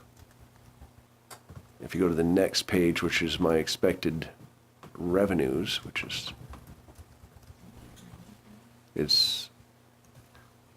an extra 100,000, which a lot of that is allocation fees, which you don't want to use much of that as operating expenses. That's capital. But none the same, we definitely will have enough money coming in. So are there some specific rules on how the allocation fees are used? I don't think it There says in there our should be. ordinance, but we should, There yeah. should be. It should only be used for, capital. But It really you are should. projecting then that, the actual allocation fees were $980 in 17.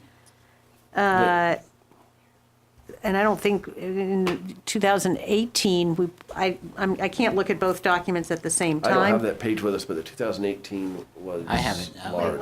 What's the The allocation and application monies. For the 2008, current year? The current Yeah. year. Like where we are? Where we Yeah. are. Oh, yeah, that's, That's on your fund balance printout, I thought, or something, I forget what it So is. the system doesn't track the codes for that Okay. because it's got a limited number of codes, and so it gets kept track of separately, and then at the end of the year, so that money is included, for example, in your fees. It just gets moved from fees to allocation or application. But we So- know that we haven't really added a The lot. money is in there, it Yeah. just is not spread out Oh, yet to. we took a lot in, We did? oh yeah, In allocation in fees? allocation fees. I think we, More than what you had budgeted? From who? Well, We don't remember giving a lot of From- allocations. No, like two. Yeah. is that the current year? So if maybe it you're, was But applications, some but of that we is had, application. right. So Joan's point is, if you look at your budget status report Yeah. that you have, Yeah. it shows allocation fee of, like for sewer, for example, of 89,000.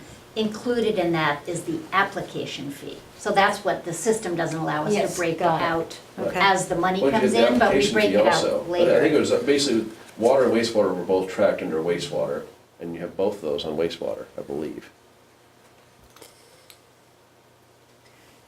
The money is recorded, the income Right. is recorded, it's maybe just not split, Broken whether it's out. allocation Right. or But application. between the two, it was almost 100 grand, I think.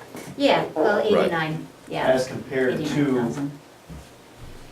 The year, $980 the year Right. before. So it's 10, it's 100 times. Right, and so you're proposing, though, that it's gonna be $51,000 this year. Well, So I had 90,000 last year.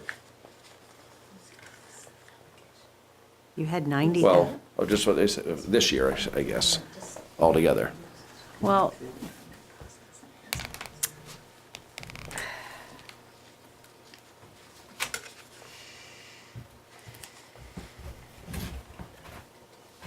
So I just basically took what we got this year and projected it to next year.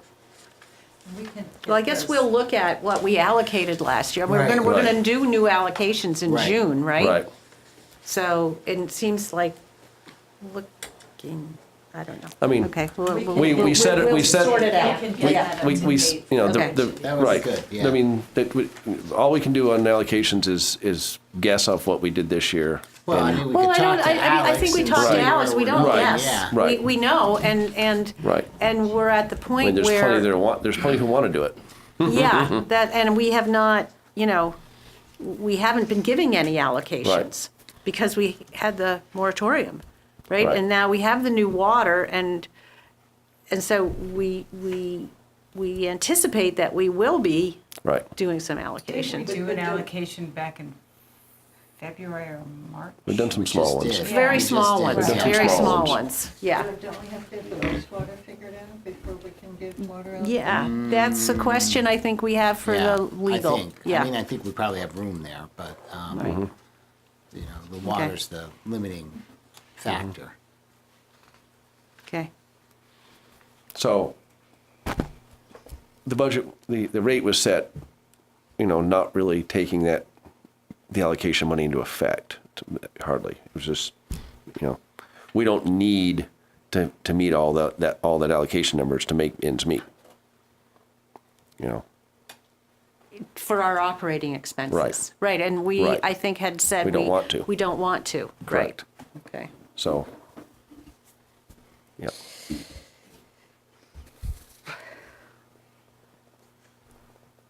Yeah, I'd like to better understand where we're trending in regard terms of to- the application allocation Mhm. fees, because it's been so long since we've really Right. done any of it. I mean, really, any at all, until a couple months ago.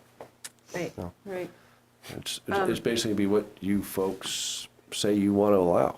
I mean, it's there. They're ready to. No, I understand that, but I'm a little surprised to hear that we have almost $100,000 in allocation fees that have come in this year.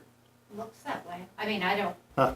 don't know, off the top of my head what it is or anything, but we, Right. like Joan said, we can figure that out before your next Yeah. budget meeting. Yeah. So we can let you know, like, where that came from Right. and what the breakdown I mean, is. like Yeah. the Yeah, I Teresa, couldn't find it. Teresa Yeah. Jeevan Well, she property said alone it's was not almost here. 30,000. It's not broken up the same way. Oh, really? Yeah. That one, And I that think- one project was $30,000. Oh, That's Giro's on Richmond Leo. Road. Leo Leo. Bisaz. Yeah. So, I mean, there's a big swath of it right there. Okay. Yep. All right, so maybe you could summarize the memo, since we didn't really have a chance to read Would it. you like me to open it up? Yeah. Sure. It's just basically a rate recommendation based on what you just saw, of maintaining the wastewater rate, but Sorry, bear with Hold me on. while I find it. but a pretty good jump in the water rate. Yeah, 19%. Yes. Yep. It's a- And for both fixed and usage water rates, Yep, just across the board. what is that between fixed and? Because you have a base charge and you have a Okay. usage charge. Okay, So in order to get the actual 19%, you raise them both 19%. That just is the reality of the, So it's an The costs. increase of almost $16 per quarter. if you scroll down just a little bit. Oh, that's under mine. I'm gonna go scroll up and you can see it, actually, I think. Right. Better. In terms of percent, your verbiage. Right, yep. Why would I had a- unmetered rates Be less. be less? So it's not less. So the unmetered still pays the base charge. And so they just don't have a meter. So that's basically the cost of metered at 150 gallons a day. Okay, so So it's the most base people who plus. have meters tend to pay less, the average person.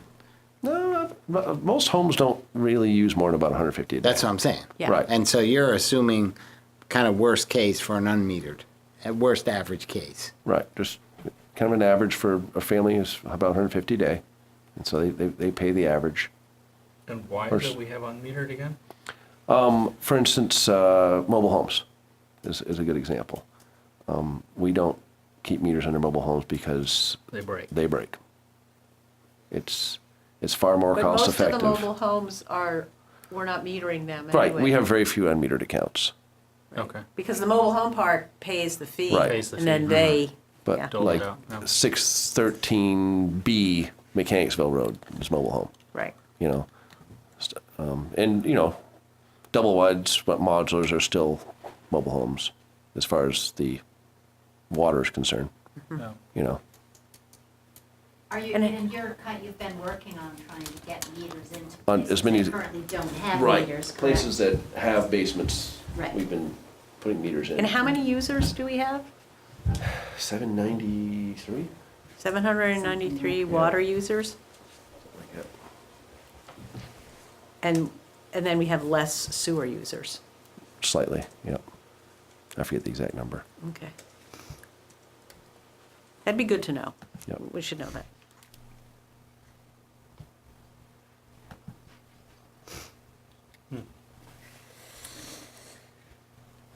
So this Yep. is really just a review of So where we so are. You know, I had it written down, darn it. I forgot What, to bring it. what additional specific data do we need for the next meeting to, mean, you with- know, is there something that we're not seeing to be able to make a good decision? And yeah, just I had a couple different figures there, but one of them I remember was, you know, even with the increase, the water rate, the total water rate for the average user, you know, a home that uses 150 gallons a day, you know, is really less than one bottle of Evian a day. It's about $1.78 total for It says $1.95 per week. for the increase. I'm saying for their total rate. Oh, okay. Their total rate is like $1.78 a day for all their showers, all their dishwashing, all their drinking, all that.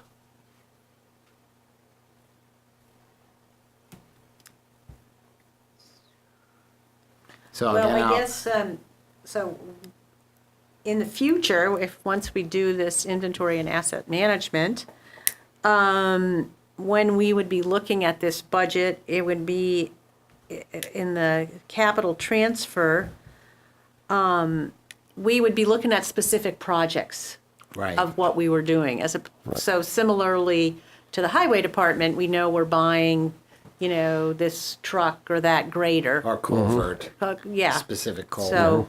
So, I guess what I would want to know on this budget is what's the work plan for the coming year? Right. What, you know, what do you expect are gonna be, are the capital projects that you're gonna work on? And what's, you know, so much of what you do, I think, is Reactive. is reactive. Currently, we are very reactive. Right. Absolutely. But you know, beginning to think about being proactive. Absolutely. What do you have some things that you think you might be doing in the next year? The biggest thing we'd be doing is, like I say, getting our plan under our feet, Yeah. you know. I mean, the capital money right now is to get padding for when we can move forward with the capital project. Yeah. So the capital transfer for this year, what's that 20,000 going towards? Savings. Okay. And where For are we future- at? for future where are we at projects. capital now? Do we know? Yeah, well, I mean, we Of course we know. We might not know on the top of our heads. According to the draft audit, which has not been finished, I mean, it is finished, but finalized. In draft Yeah, form. hasn't been finalized. Let me see, I believe, I just have to find it. Do you remember what page it was on? It's the unallocated fund balance is around 300-something thousand, 390,000, unrestricted fund balance. Are there some But guide? that doesn't mean it's just all cash, though. Right. Yeah. That's just for water and wastewater? Yeah. For both water and wastewater, Yeah. Missy? Yeah. And are there specific guidelines that we're, how do we know that seems reasonable, it's not way under or way over? I don't know. I don't think we've I've ever. never run a We water rely sewer on system That's- for yeah. what's projected to be coming. Right. Like, we have money sort of set aside for upgrade and replacement. Yeah, so we. Well, I mean, this would be a place, Eric, where you would say, here's, our average yearly things that we do that we might tap into, and here's 2 or 3 things we know we gotta do. Obviously, the wastewater, we got Yeah. a long road to hoe on that, but on the water, what do we think? What's in front of us in the next 5 years, and what do we expect it's gonna cost? Right. That would help guide us as to whether, what we're putting aside. So now we're trimming that budget, which to me would be saying, because we know we're not gonna need it. We shouldn't be trimming it because, or we wouldn't wanna trim it just because it's a bad budget year, Right. really. I mean, I understand we do that, and so I'm not saying that you would never do that, but, Right. Yeah, well, I guess what I would like to know, though, is that, looking at the numbers that I calculated in terms of what our water usage was and what our flow into the sewage treatment plant is I'd like to see a proposal for how we're going to address that big discrepancy. And you said there's infiltration and then there's inflow. So, we only know that anecdotally. How are we gonna get some data to address that? Because unless we address that, we really don't know what we're designing a system for, if so much of that is coming in from other sources. So it'd be nice to have a plan, and I don't think we need to wait for this inventory and asset management to understand that part of the system. Well, how much money do we want to spend? I mean, to do that, you need to do such things as hire a crew with the appropriate Well, I'd like to see, CCTV camera see equipment. what it is, what we need to do. Right. What's the proposal in order to find an answer, and then we can decide what the budget is or what we're saving towards to be able to do that.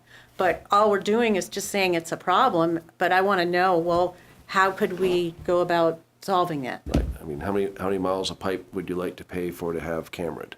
That's basically Well, but the first step.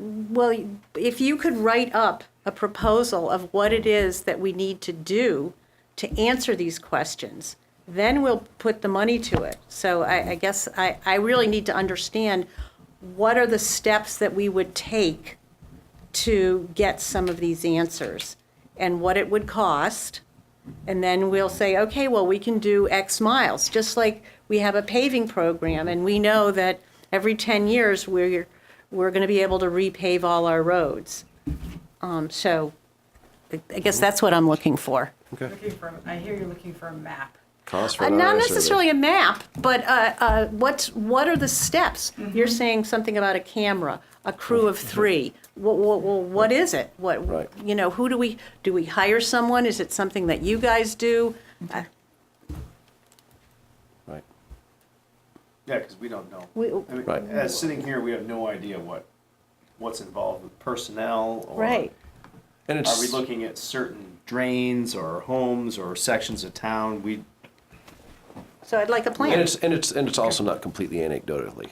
It's 25 years in the business of being able of having done INI surveys when I had the budget and equipment and such, and learning the different flow curves that are associated with infiltration versus inflow, and being able to see that on my chart. So it's not completely anecdotally. Right, but I haven't seen something on paper of Right. how we can address this. Right. And we know we have a problem, but how are we going to address it? And then what's it going to cost? But we just need some information on how to go about it, how to go about doing it. The idea is like shed some light into your Absolutely. world and enlighten us with grand ideas, and we'll scale you back if we need to. But just give us something big, Okay. and we'll scale you back if just we need 'cause to.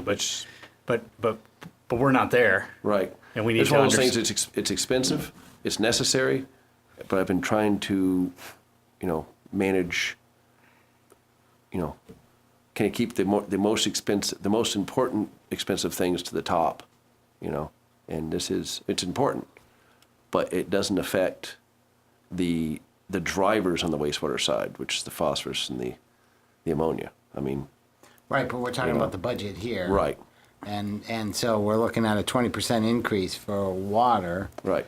And, I think that's what we need to address. So I don't know if there are more questions. Well, that's the wastewater side, though. That's not. Right. it doesn't- But we're it doesn't looking at the affect budget water for at all. both. Right. And operationally, if we're going into designing needing a whole new system, that's the plant over there, but we know that there's deficiencies in the Absolutely. piping for the wastewater and in the manholes and all of that. So And also a large portion of it is illicit connections. And then that also comes down to the will to force those changes. yeah, but if you have a suspicion of illicit connections, then we need a policy about how we're going to deal with that. And I'd like to see something written. This should be driven by you.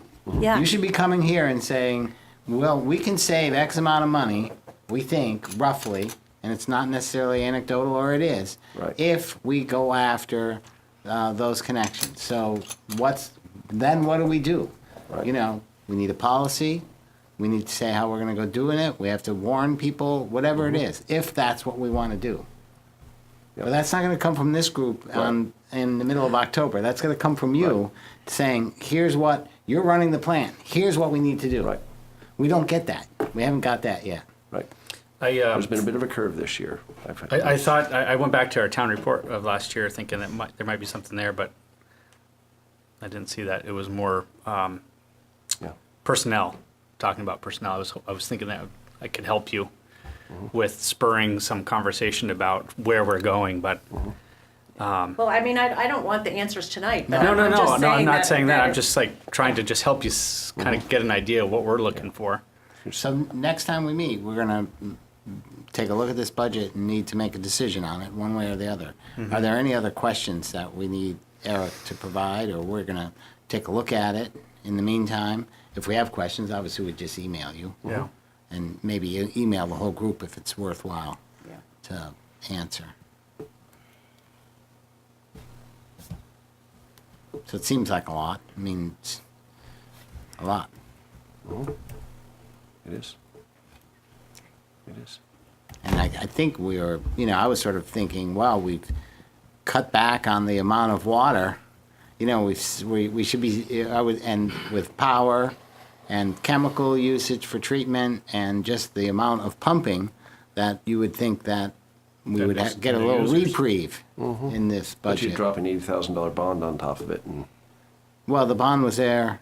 No, this is Okay. the first year. Yeah, okay, This is the first year. fair enough. You drop an Yeah. 8,000 bond, it changes the whole, Yeah, the whole game. Yep. That's the long and short of that one. And yes, I was, bringing the whole I&I thing was part of my plan for stuff I was gonna do this winter, along with some, with ordinance recommendations. Not to make excuses, but my personal life has had a big yeah, flex into my timeline this year, fair enough. And A question probably Missy could answer. When is that 96 bond up? When is it up? I think 20 it's years. a 30 year. 30 years. 30 year? Yeah. it's been a trying year. 26. Is it 96? Yeah, 26. Nice try, it was good. It was worth asking. That kind of assumed. it Okay. wasn't Yep. 20. Are we good? Sometimes Thanks they're for taking 25, the heat from us, yeah. I guess so. but not this time. All right, Thanks, Eric. so next time we meet, we'll go back and be hopefully prepared to make a decision, because we gotta make a decision by the end of the month. So the So first, is your thought for next meeting? Yeah, and it'd be really good Yes. if we could get it not on well, we Monday need to afternoon, vote Yeah, on it. like I like didn't- Friday. And I need to we be should, able to yeah. look at this stuff. Yeah. I'm reading this now for Be- the first be- time be- So our next meeting will be on a Thursday, June 7th. It's going to Oh, change yeah. from Monday to Thursday. for the summer. Yeah. So we need it, Bill, may we approach the table? Yes, Week sorry before. it's taken so Sarah long. Reeves. Yeah, I met her last year, and some of you Yes. know her, working with her. and from Sorry, I'll get that CSWD. up is too. here. So the next item on the agenda is two things associated with CSWD. One is to only consider, reappointing our Hinesburg representatives, Lynn Gardner and Doug Tuff. And then Taft. Taft, sorry, Taft. He's a tough guy, he can take it. Yeah, you're right, it is Taft, sorry, Doug. And then we will, I think, review the CSWD budget for fiscal year 19 with Sarah. Can I start by making a motion? Sure. I'll make a motion to appoint Lynn and Doug as rep and alternate. Lynn as rep, Doug as alternate, the same as they are now for the term, 2-year term, in the same capacity they are now. Second. Any discussion? Any discussion from either of you? I know Lynn's new at this still. I was looking through the the dates, and you have been, 92 or 3? 92. Yeah, so it's The longest serving. That's what I assumed it wow. would be the longest serving. But that's not to take anything away from literally years that you've been doing it, Doug. Well, Doug has been much more knowledgeable than I. He started the first MRF when, the CSW district first met. Right. He's been involved in, the trash business or hauling. It's crazy business. Yeah. Yeah. It's picking up, I hear, though. Yeah. I don't know. You gave it to me. I would have It's kind of slimy there. That would have worked with this group, but not with them. They've heard that before. No, we love to trash talk, it's fine. Yeah. Okay. There you go. And how long And has there's three. CSWD been around where Hinesburg's been? Since Since 90. 90? Since the No, beginning? it was formed in 90. 90? 88 Well, through the legislature and then when George Crombie and like Michael Smith was he was the manager, but he was a hired consultant. And the guy in Chihuahua, he was the first, drawing a blank. That's all right. Yeah. Anyway, he was the first person when the legislature passed it and it started. What was his name? Well, Sorry. So we have the motion. Yep. All those in favor say aye. Aye. Aye. None opposed. We now have two new representatives, or re-representatives. Walked in again. Thank you. And then, Sarah, did you want to, so every year we have to review the budget. How does that work if Hinesburg was to not approve the budget? I mean, what would happen? It would be complete and utter chaos. So fingers crossed. The power. So our board, backing up, we have a finance committee, which is a subcommittee of our board, and they meet for several months ahead of presentation of a draft budget to our board. So the draft budget is presented to our Board of Commissioners in April at their meeting, and then they approve the budget to go out to the communities for approval. So we don't actually have a budget in place until you all say we do. The communities have 45 days from when our board approves the budget to go out to the communities to either approve, to take no action, which is the same as an approval, or to reject the budget. I don't know if we've had a community reject the budget. There've been, in the past, there've been a couple of communities that didn't times. approve it, but the vote, one or two communities could reject it and it still would pass. Yeah, so it doesn't have to be Seemed like- unanimously approved. Right, seemed like one year It has to Milton be- maybe didn't approve the budget for Okay. some reason. Yeah, so we have 18 communities in our district, so we need 10 to vote in the positive Okay. or to not take action. Okay. And this year, I mean, I think, just to sort of summarize a couple of the highlights, I did take a look at it, and certainly you hear a lot about recycling, the reimbursement for recycling, or being able to sell at some point recycled material. Now that market's in, turmoil, but for CSWD, it tends just right now to be the paper, mixed paper waste Yeah. stream that's a concern. That's right, and that's one of the reasons that we're not increasing fees across the board, so we're not increasing the solid waste management fee, which is essentially the tax trash that's remaining at $27 a ton. We are not increasing the tipping fees at Green Mountain Compost, those will be the same at $52 a ton. We do not have an increase planned in the trash fees at the drop-off centers, nor are we assessing any per capita or municipal assessments. So the only fees that we did increase are at the materials recovery facility and in our biosolids program. So the MRF fees are being increased for two reasons. And there are two revenue streams where we get the revenue, and one is the tipping fees and one is the sale of materials that gets sorted out. And the big downturn has been in the paper, mixed paper. Not all fiber, but mixed paper. Cardboard is still pretty steady, but it's the mixed paper, it's the junk mail and Yeah. the office mail. All of the other commodities that we sort out at the MRF have domestic markets, so they have not been impacted by China's national sword program. Mixed paper Is that did. because we do a good job of sorting it, or we just happen to have the market right? We're not trying to outsource it farther to China or something. We're not at all dependent on, we're lucky enough that we have companies and customers close by, and whether in Canada or here in the US. So we're able to keep really everything else pretty much on the eastern seaboard, from Quebec down. It's just that mixed paper, and that's the junk mail, catalogs, office paper, because we don't sort out the office paper. Right. If we sorted, would there be a market? There is a market for sorted office white, for office ledger. It's a very good market. Right now, it's running around $200 a ton, so it's a very good market. We would still be left with the junk that would then really have nowhere to go. Yeah, okay. So, and that's one of the things that I want my team to take a look at is, have we done a waste sort on just our paper stream to know how much we have of the office ledger that we could possibly pull out? If so, what would the costs be involved to do that? How much we'd have to slow down the sorting belts in order to be able to literally pick the paper out one by one. And that's part of the problem with our materials recovery facility, is that we are still, by and large, hand sorting almost everything. Wow. So we have Yeah, it's a problem. Particularly as we go forward and we're looking at all of the infrastructure regardless.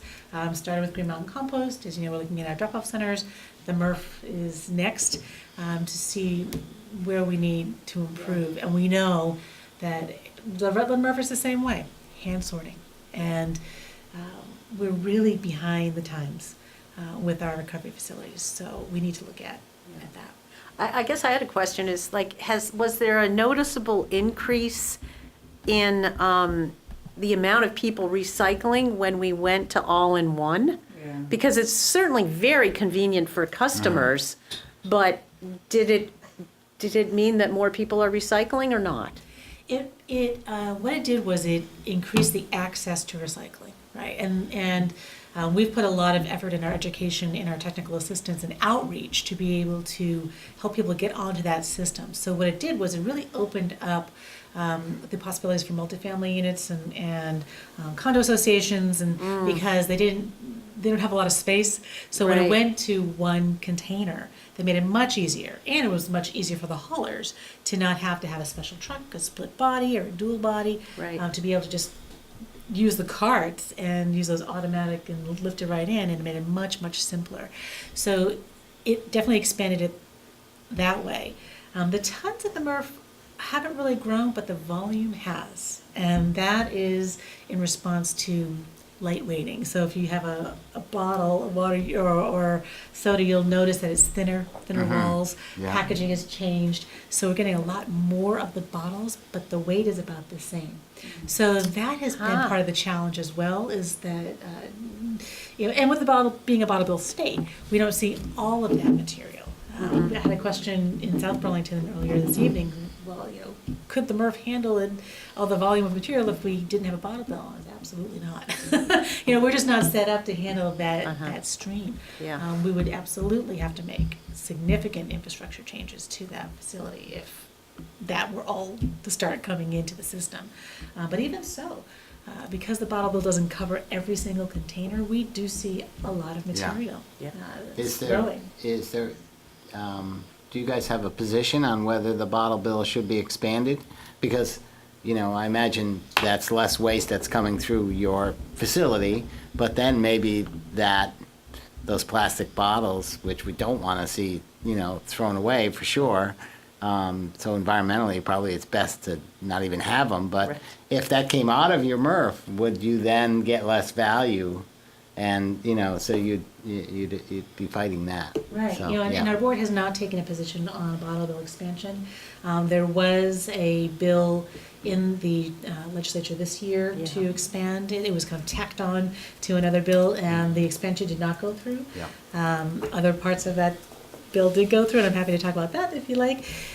So you're right, you're exactly right, that we do rely on the material coming in that is not part of the bottle bill, or even the unclaimed deposited. People just don't Yeah. want to bring them back to a Right. redemption center. Or Right.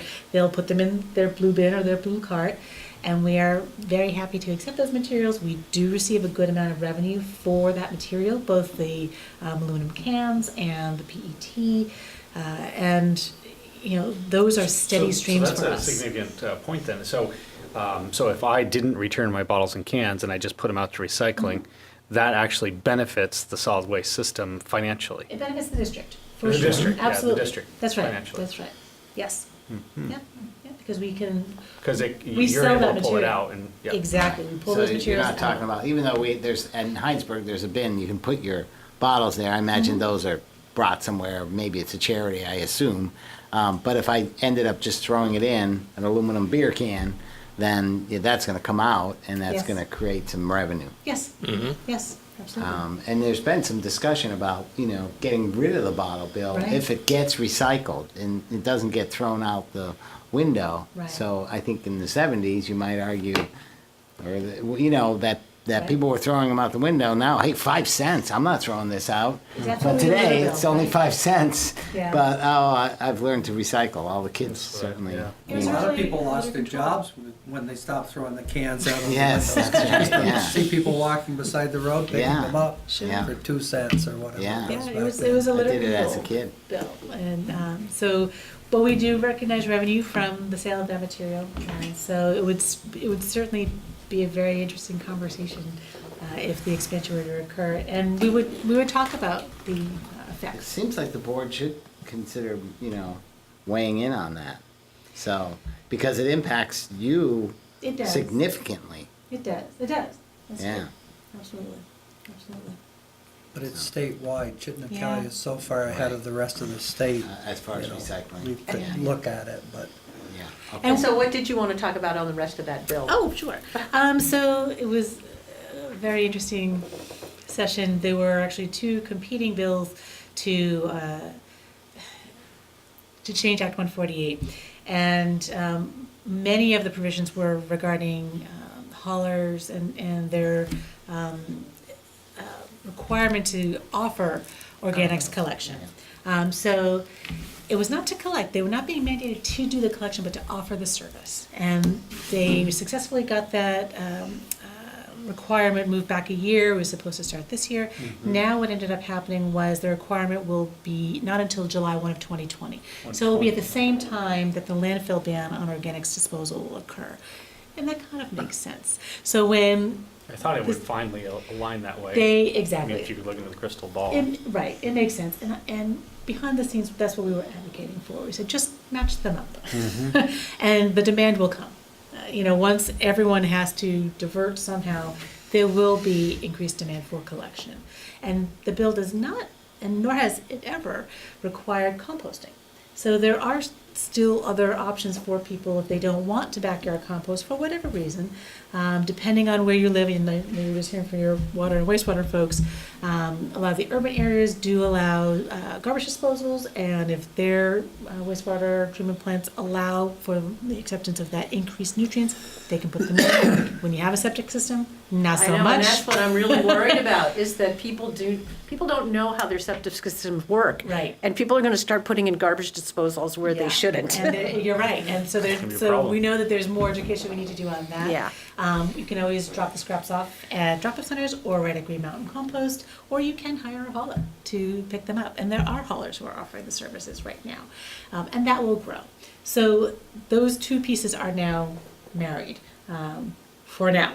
That could also change next year because we have 2 more sessions before that ban takes place. So we'll see.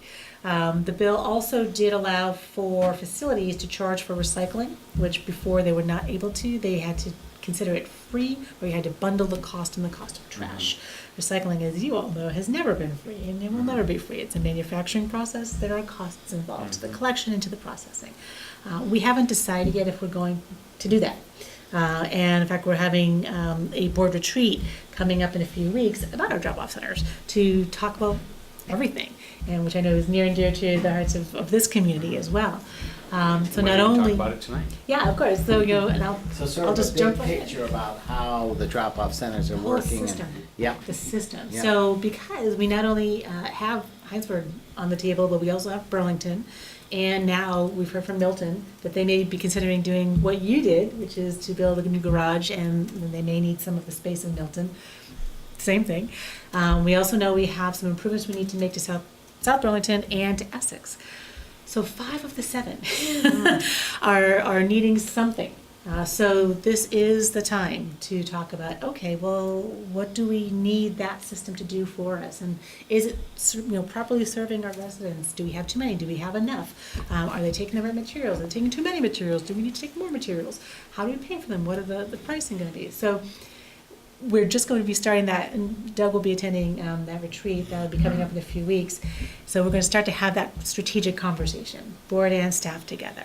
So similar to the conversation we started for Green Mountain Compost, and now that work is continuing. We'll be starting the conversation for the drop-off centers in the system, and then next will be the MRF, because we have to have that conversation too.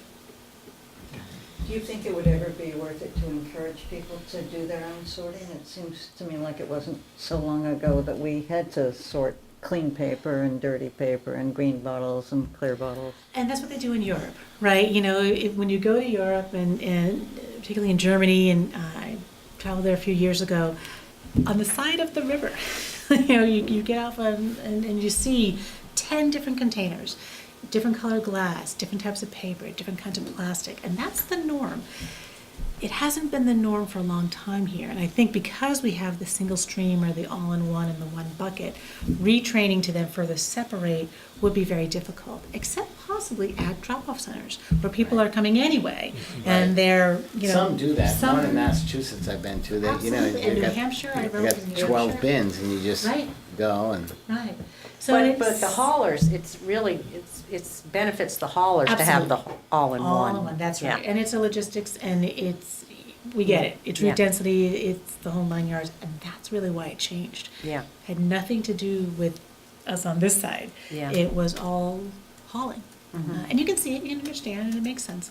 It could be a mix where some of it Right, is, yeah. does go through the MRF and some of it doesn't, I Right. suppose. Right, and that, but that's why we need to have the conversation Yeah, about the drop-off yeah, centers. makes total right? sense, yeah. Is to say, well, what do we want them to Yeah. do, and how do we want them to serve our residents and our businesses?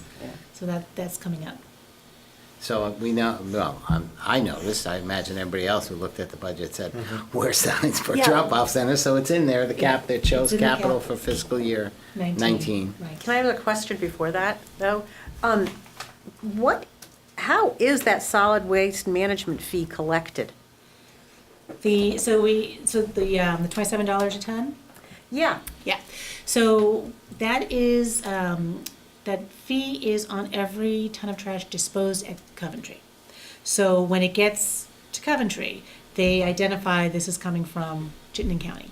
And then Coventry tells us how much money, they basically remit to us that tax. So then the tipping fee, where's that? That's, That's at the materials recovery facility. oh, So okay. we pay, or haulers will pay a tipping fee at Coventry when they literally tip out Yes. the trash. So haulers bringing recycling to us at the MRF, same thing. There's Oh, a okay. little floor and they tip out the blue bin materials and we charge them per ton on that. Yes. So it's just the difference between whether you're bringing it to Coventry versus the MRF? Yes. Okay. Yes. All right. I just couldn't figure that out because I know that you pay a tipping fee that's what I thought it was called. Yeah. And I didn't, and so I've only been Jargon, looking at these yeah. budgets for a long time, but. No, it's a Yeah, very good okay. point, and Okay. I think we should do a better job to make, the language less jargony. Well, and, or just, and I thank can you for explain answering it. No, no That's problem, fine. and then we can explain it within our documentation. Yeah. Absolutely. I have a question again about the paper. You know, in my blue bin, most of it is junk mail catalogs that come unsolicited. Yeah. And I think when I used to dump it in Hinesburg, that's the case for a lot of people. Sure. I don't know what can be done about that now that that's not a revenue source for you, but instead it's a cost. Right. That should be changed, and I don't know how you change Yeah, that. so there are some options for people who want to opt out of a lot of that. So if I don't know if anyone still gets phone books, but you can opt out of getting some of the yellow pages. There's through the Direct Marketing Association, Direct Marketing Services, you can go online and you can opt out of some of the things. If you're getting catalogs because you've ordered something, you can always go paperless. You can opt out of the paper copy of your catalog online if you happen to want to shop online. But some people still don't want to do that. They would like to But you get have to something do it in. again and again, that's the problem. Well, yeah, it True. I mean, depends. I've been through that so many times and I still. Yeah, it does take some time. It does, it takes some time, particularly if. Seems like you get one knocked off and you get two others. Yeah, and I know when, I don't have much. I love faith. LL Bean, but they will send me 10 different. Yeah, I don't It's have the much summer, faith it's in the it. winter, it's sporting. But it really, unfortunately, puts a lot of the onus on the person receiving the mail to call them. And also, there's a phone number. You can also call them and say, stop, I don't want to receive this anymore. They may ask you for an email address, and if you want to continue to receive it that way, you can. But a lot of it is just, unfortunately, picking up the phone, and it's a lot of legwork to get rid of a lot of that junk mail. Some of it, you can't readily identify where it's coming from, and some you have to, for some reason, receive. I know I get things in my P.O. box that I didn't sign up for, and I asked the postmaster about it, and he says, I have to deliver They pay this. to mail it. We had the same conversation here about our town report, so we get it. Yeah, yeah. So unfortunately, but there are resources I online. wonder if anything could be done on the end of the people who are sending these catalogs, if they could somehow be encouraged to Pick up the cut it tab, out. Yeah. or pick up the They tab. still are getting responses. They wouldn't be doing it if it wasn't Right. profitable. Yeah, Well, exactly. they're also But if getting somebody's- a really good deal through the postal service. If somebody's giving something out that in the end is gonna end in the trash, potentially they could pay for that trash up front. Exactly. Well, and But that's also true. markets change. Yeah. You know, it's changed to the bad now, but it can change back to the good. I've seen the cycle Yeah, it's over a- the it's a years, very good you know, point. where newsprint has gone way up and then down. And the same with, with plastics and stuff. The big thing, I think, with the plastics is the contamination in it. You've got to be really careful about that. Yeah. Yeah. Because Yeah. of the new rules in China and Yeah. everything. Yeah, and then this market feels a little bit different because China has actually said no, and they'd made noises before, but now they're also reacting to what's happening in Washington. So there's a lot of truth to this trade war. Yes, they are actively engaged and flexing their muscle. Yeah. Like they've never flexed before, and they've spent the past 20 years building up their infrastructure in China. So they don't need our stuff at this point anymore. They're generating their own trash. They are, and they're able to collect it now, and that was the difference. Yeah. Is they didn't have that infrastructure ability But there are before. companies now looking to turn plastic back into fuel, so, Sure. that could turn into one heck Oh, of a sure. market. There's all Mining kinds it of out of the possibilities. ocean, Yeah, and yeah. maybe money in that. Yeah, Yeah. no, absolutely. And there is going to be some investment in this country, but it's going to take a couple of years. So, I've been telling folks in 2 years from now, things may be very different. So we need to take a look at what are our opportunities now in the short, mid, and long term so that we are ready to take advantage of when things do turn around. Well, it all fell apart in 2008. I mean, the Oh, same gosh, thing right. happened, Mhm. I Right. mean, worse Yeah, than this right. time, Yes. so, and it came back. Yeah. It's a cycle.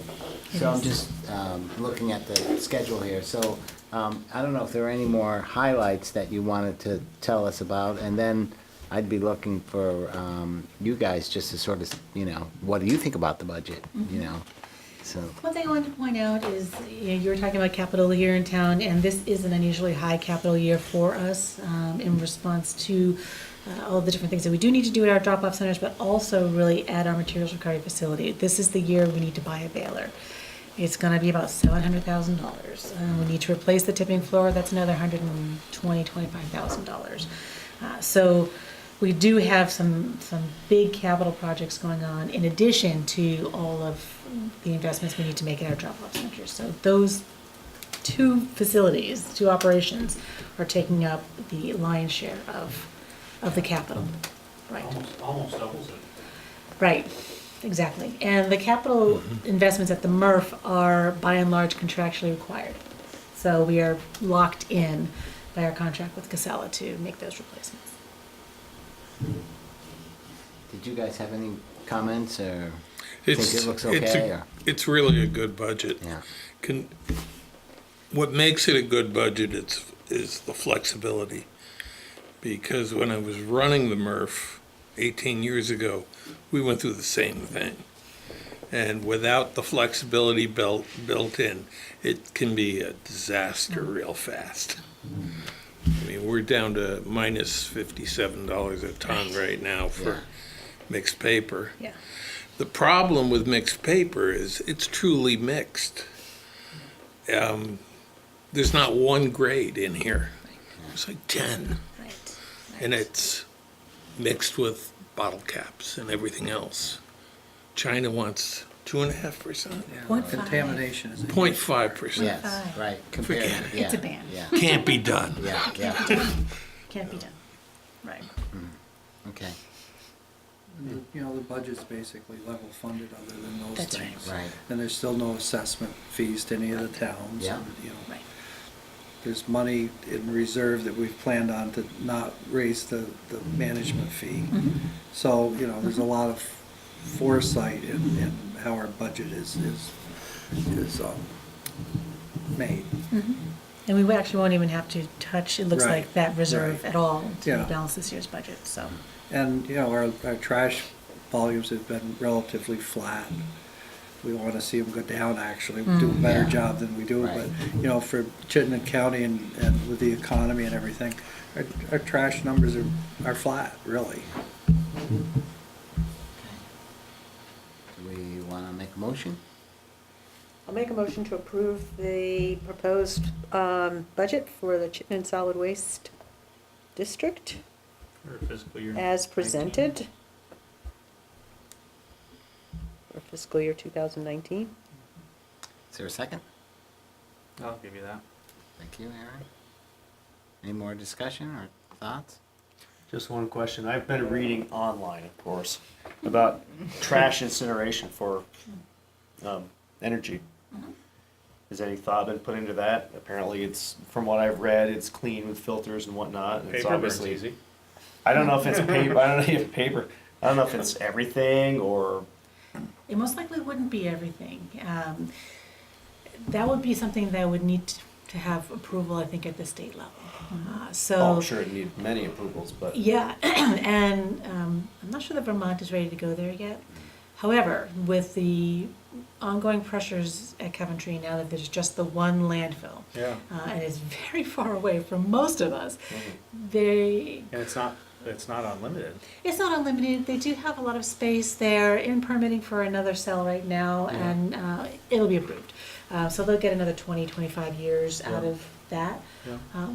But even so, Yeah. you know, you have to factor in, if you're looking at life cycle analysis of this stuff, and you can get all nerdy about that, just the emissions that it takes to get Yeah. a ton of trash from point A Right. to Coventry is crazy.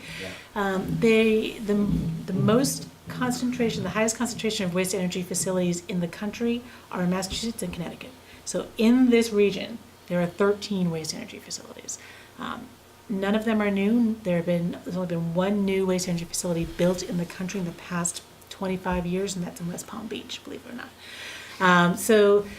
And that's because of the concern over emissions. And I do believe that the technologies have improved dramatically, but you don't have to convince me. You have to convince a lot of people in both chambers of you know, in the House and the Senate, and that'll be a hard sell. It wouldn't be for everything, that's been what people have been trying to create, that black box that can take all of the municipal solid waste. You still have to sort it out. So really what they want is the high BTU value material, and that's, you know, your rigid plastics, it's, you know, anything that's got that, again, burns nice and hot and steady. You have to But be, some of that does have a market still too. I mean, not that No? it's rigid. So Okay. so that's where it's appealing, right? So you've got a lot of this bulky plastic lawn furniture and little tight toys and turtle sandboxes that really don't have a lot of value unless you can consolidate them, collect them, bale them, get them to market, and they're hard to manage.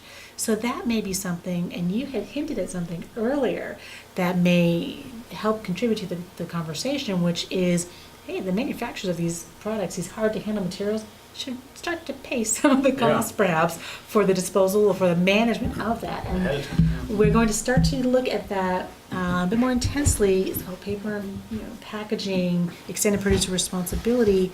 The time has now come to really, as a state, look at that more seriously. We looked at it a few years ago, kind of faded away. It will come back.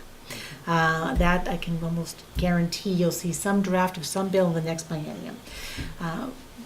And it may, you know, look at waste to energy as, you know, should we have a study commission that looks at the newer technologies?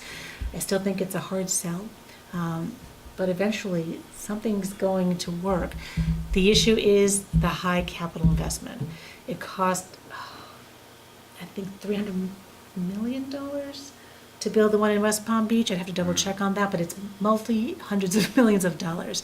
In Rhode Island, where I worked before, we were looking at it as well, and it was going to cost us $500 million.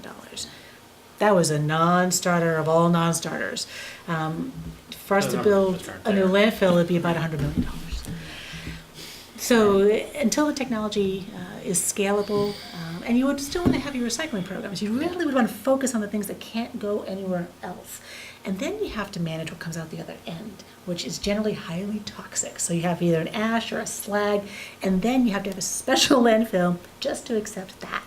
So it's not just a direct line, you have other trickle downs, but should be probably at least Could be thought looking at about. it. Like you say, I mean, when you do the life cycle of carting everything to Right, Coventry, right. and you look at those emissions, people don't, when you add it all up, what is it? Right. If people saw that, they might be shocked. Right. And, but I think even over the money, I would think the NIMBY Oh. would be the biggest hurdle. For sure. Like a landfill, a transfer station, absolutely. Actually, a few years ago, the solid waste district did have a presentation by a consultant about, incineration. And, we explored the possibilities, but Sarah was very, very costly. Extremely, yeah. Well, I think the one thing is we could be reducing the amount of packaging. I mean, Yeah. that's what Yeah, I that's look the- back to that's the root, 30 yeah. years ago and I mean, never mind 50 years ago when you just didn't have so much I mean, that's what's increased phenomenally. Just I choose mean, not to participate in all of this Yeah. plastic and If such. you want to cut out my wooden box business, it's fine with me. No, I like your wooden box because those are reusable, And very recyclable.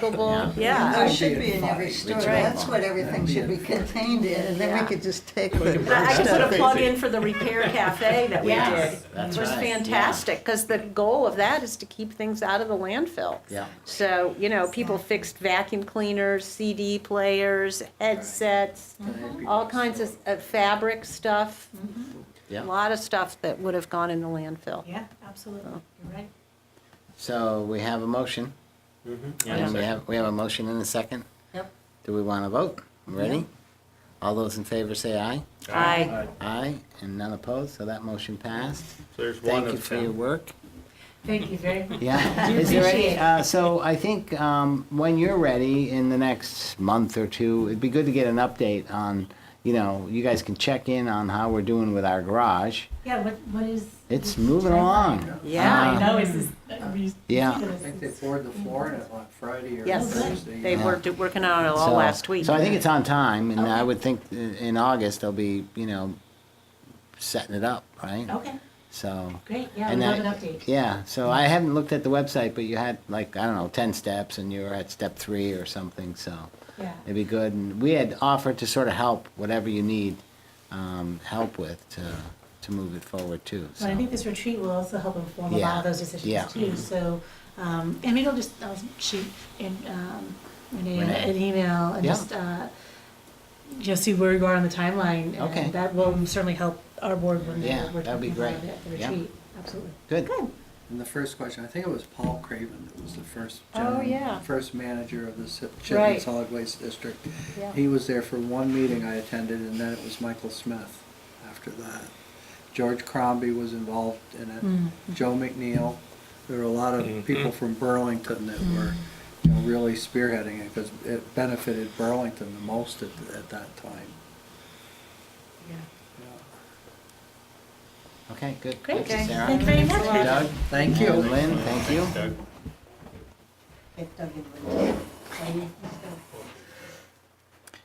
Next item is considering a first-class liquor license for Bristol Bakery and Cafe. Convene or with- And so we would need to convene as the liquor board. I make a motion to convene as the Board of Liquor Control. I'll second. All right, all those in favor say aye. Aye. Aye. So, So this is a new application, This correct? is a new Yeah. application, it's a new first-class application that Hinesburg Bakery and Cafe, I'm assuming they're also therefore, we believe, expanding their hours to Yeah. accommodate. I think I saw actually a front some porch dinner. forum post about that. Okay. I Yes, think I thought they already had expanded Yeah, I their think you're hours right. at the beginning of May. Yeah. Oh, okay. And they're doing an outdoor thing. oh, where would that be? I thought that they were Yeah, gonna, I'm not sure they're about that, gonna but do a maybe. little bit outside facing Farmall Drive. Oh, okay. I thought I read that somewhere. Yeah. Oh, I Yeah. haven't, Yeah. I haven't I don't seen know. that. I, Yeah. okay. So they have filed it with the state, and they've asked for your approval as well, and it is here. I sent, I think, maybe the whole thing to you guys. Everything's in order as what you need? everything's, we need your signatures. Right, I mean, aside from that, but I mean, you Yes. have everything you need and. Yes, we have everything we need. Missy has everything she needs. So if you, as a as the Liquor Control Board, Yeah. Right. are in agreement to sign this, then we would give it back to them and they would move forward. Okay, I'll make a motion that we approve the application for the Bristol Bakery and Cafe for a first-class liquor license.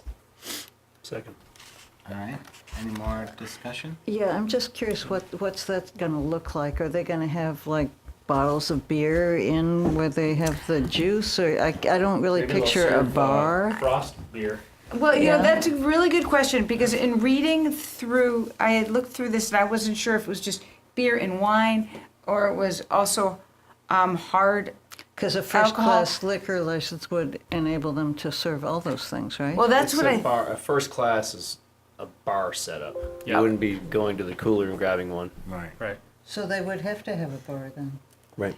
And they would have to follow all the liquor control rules. So bartenders are trained, the people who are serving would be having to card and Go through whatever the class. rules associated with, so you can't reach over and grab one or whatever. I imagine there's. I'm just trying to picture, they don't have that much space.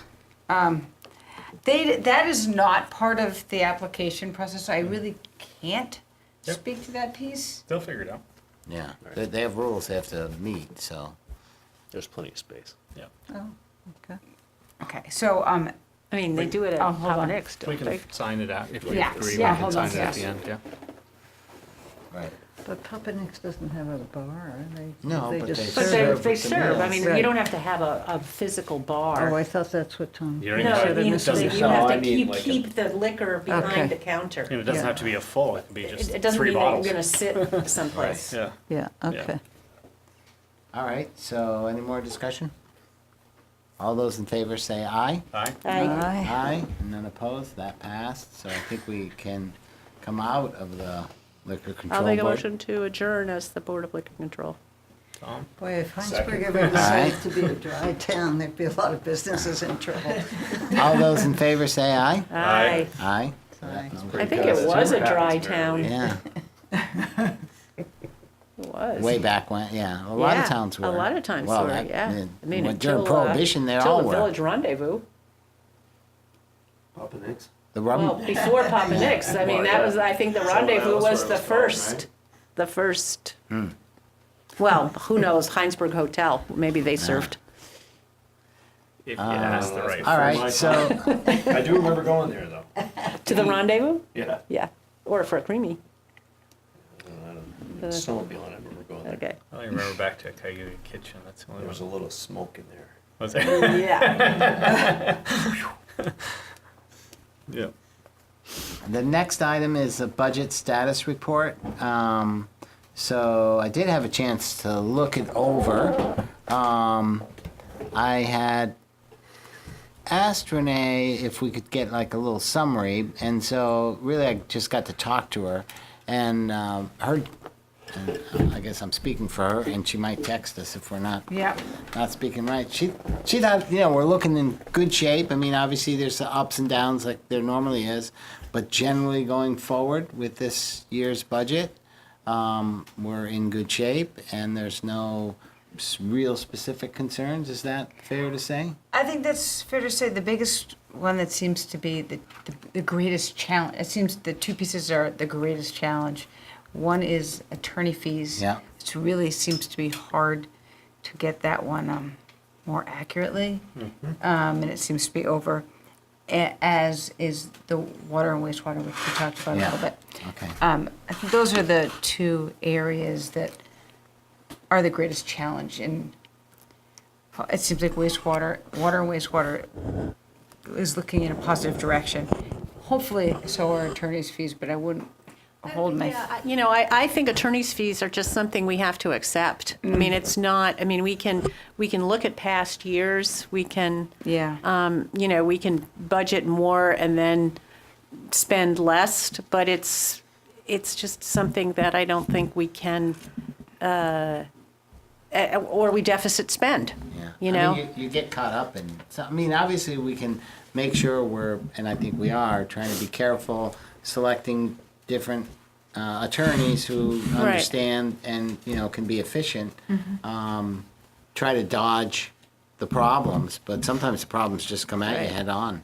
Right. We've had a lawsuit or, Right. issues Yeah. like that. And I think if you look at other towns' budgets for legal expenses, I mean, I think people do it differently, whether you divide it up into each department or whether it's just all in the select board budget. But I think for years we had an extremely low budget. But yeah, you never know when an applicant's going to appeal a decision, or we have a problem with that we need legal advice, and I think it's, we just have to accept it. So I'm not concerned that I don't think we're being extravagant, and I don't think we should beat ourselves up about it being over. I mean, it's just what it is. And to acknowledge that sometimes we choose not to pursue spending money on legal fees too, Yeah. that comes up too. Yeah. Yeah, so. Did anyone else have any specific questions when they looked at it? I'll admit, I told Renee, I started going through it, and I was like, I started circling all these things, like, ooh, but then I was looking at the wrong column. I was looking at expense versus the budget, and I had them backwards. So after about 10 minutes, I was like, wait a minute here, something's not right. Yeah. We're in big trouble. And overall, so this report went through 518, and if you look, some items aren't spent, across the year equally. Right. Some are salaries. Most salaries tend to be equal. Insurance, things like that. Obviously, salt, which it looks like we just are going to make it. Because that's one I looked at, thinking we may have, spent more. Obviously, we're not going to spend much salt in, July and August. Let's hope not. Or in June. But that's the cheap time to buy it though. Yeah. But what percentage, so I was looking at it, so some of it's like 82 or 79 or, it would be nice to know, for those things that are level funded across the year, what percentage should we see at this point? So that would be a question I would have. I bet a lot of it has to do with when things are paid. I Yeah. mean, some things might be paid 100% in the first week of Right. Yeah. Right. So, Budget. so some things are not level funded, but salaries tend to be. Obviously, you get overtime here and there. Right. But for a lot of the salaries, I would think they're pretty level. The planning commission, the planning folks are probably straight, the same amount. And it appears that those are be somewhere between like 79 and 82% Yeah, that's at about- this Yeah. time. At this time. So that would be a good number to know as you're going down through this. And when you see something at, 150%, you go, ooh, well, what difference does it make? And sometimes 150% is $400. Yeah, right. I know, that's when you go, like, okay, well. You just don't care to. Yeah. And some things are 100% because we said we were going to buy that and we bought it. So overall, I'll say for myself, I didn't see really anything that stepped out, and generally it feels like we're in decent shape. Obviously, the road cost for have we named that road?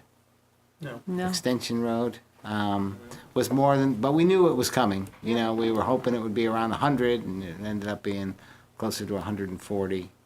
And we did get some of that brought back, I think something around 100, by selling that building. And it'll have tax revenue, so.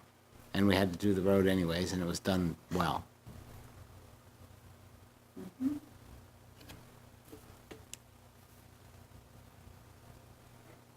Yeah, I think that's a fair assessment as well. Nothing in particular stood out. And when it does, you know, you do have to qualify it, you know, $400 kind of example that you gave, yeah. Also knowing that in a month to 6 weeks or so, we'll have a final Yeah. on this too. So, Yeah. you know, you would expect to see a majority at that 100% Close to it. or close to it, yeah, as you see it. And I think we know the last couple of years we've been a little understaffed, and now we're fully staffed.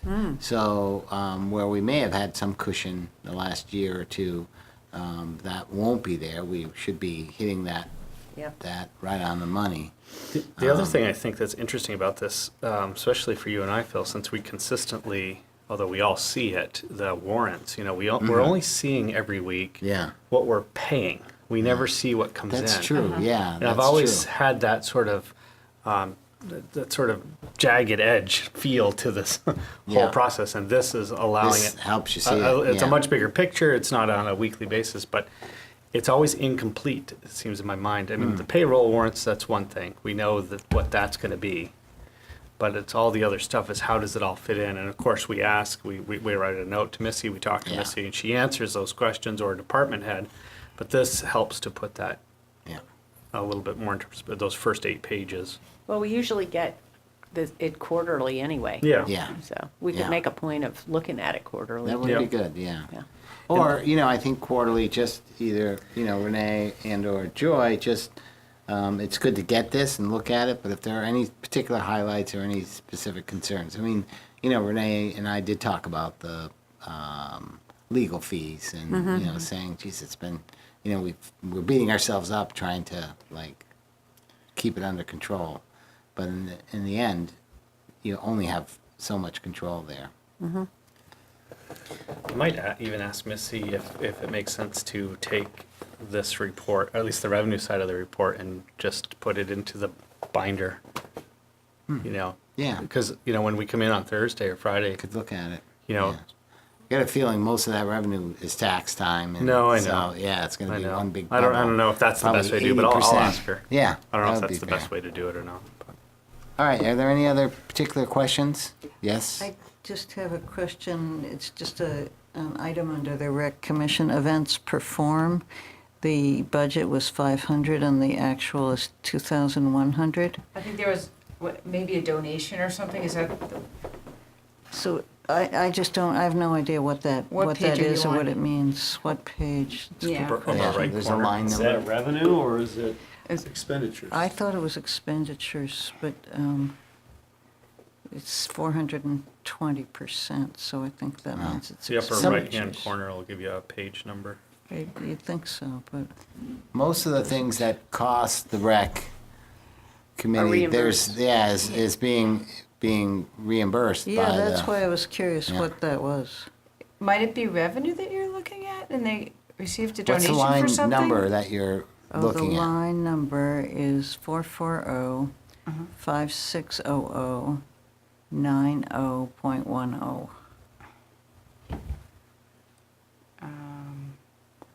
Do you have a page number? I can't find the page. It's on the top right. Yeah, that's what Aaron said, but No, just scroll down a little bit, Merrily. scroll down. If you look at your sidebar, how far down is your Oh, sidebar? okay, it's page 10. Okay. Thanks.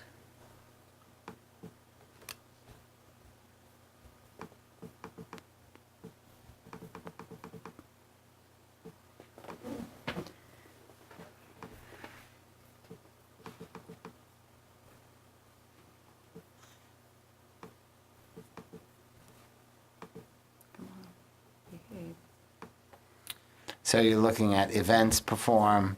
Yeah, I was just curious what it was. budgeted at 500 and it's 2,100. Could be, you know, we added a couple of events Yeah, that we didn't know we were going to add.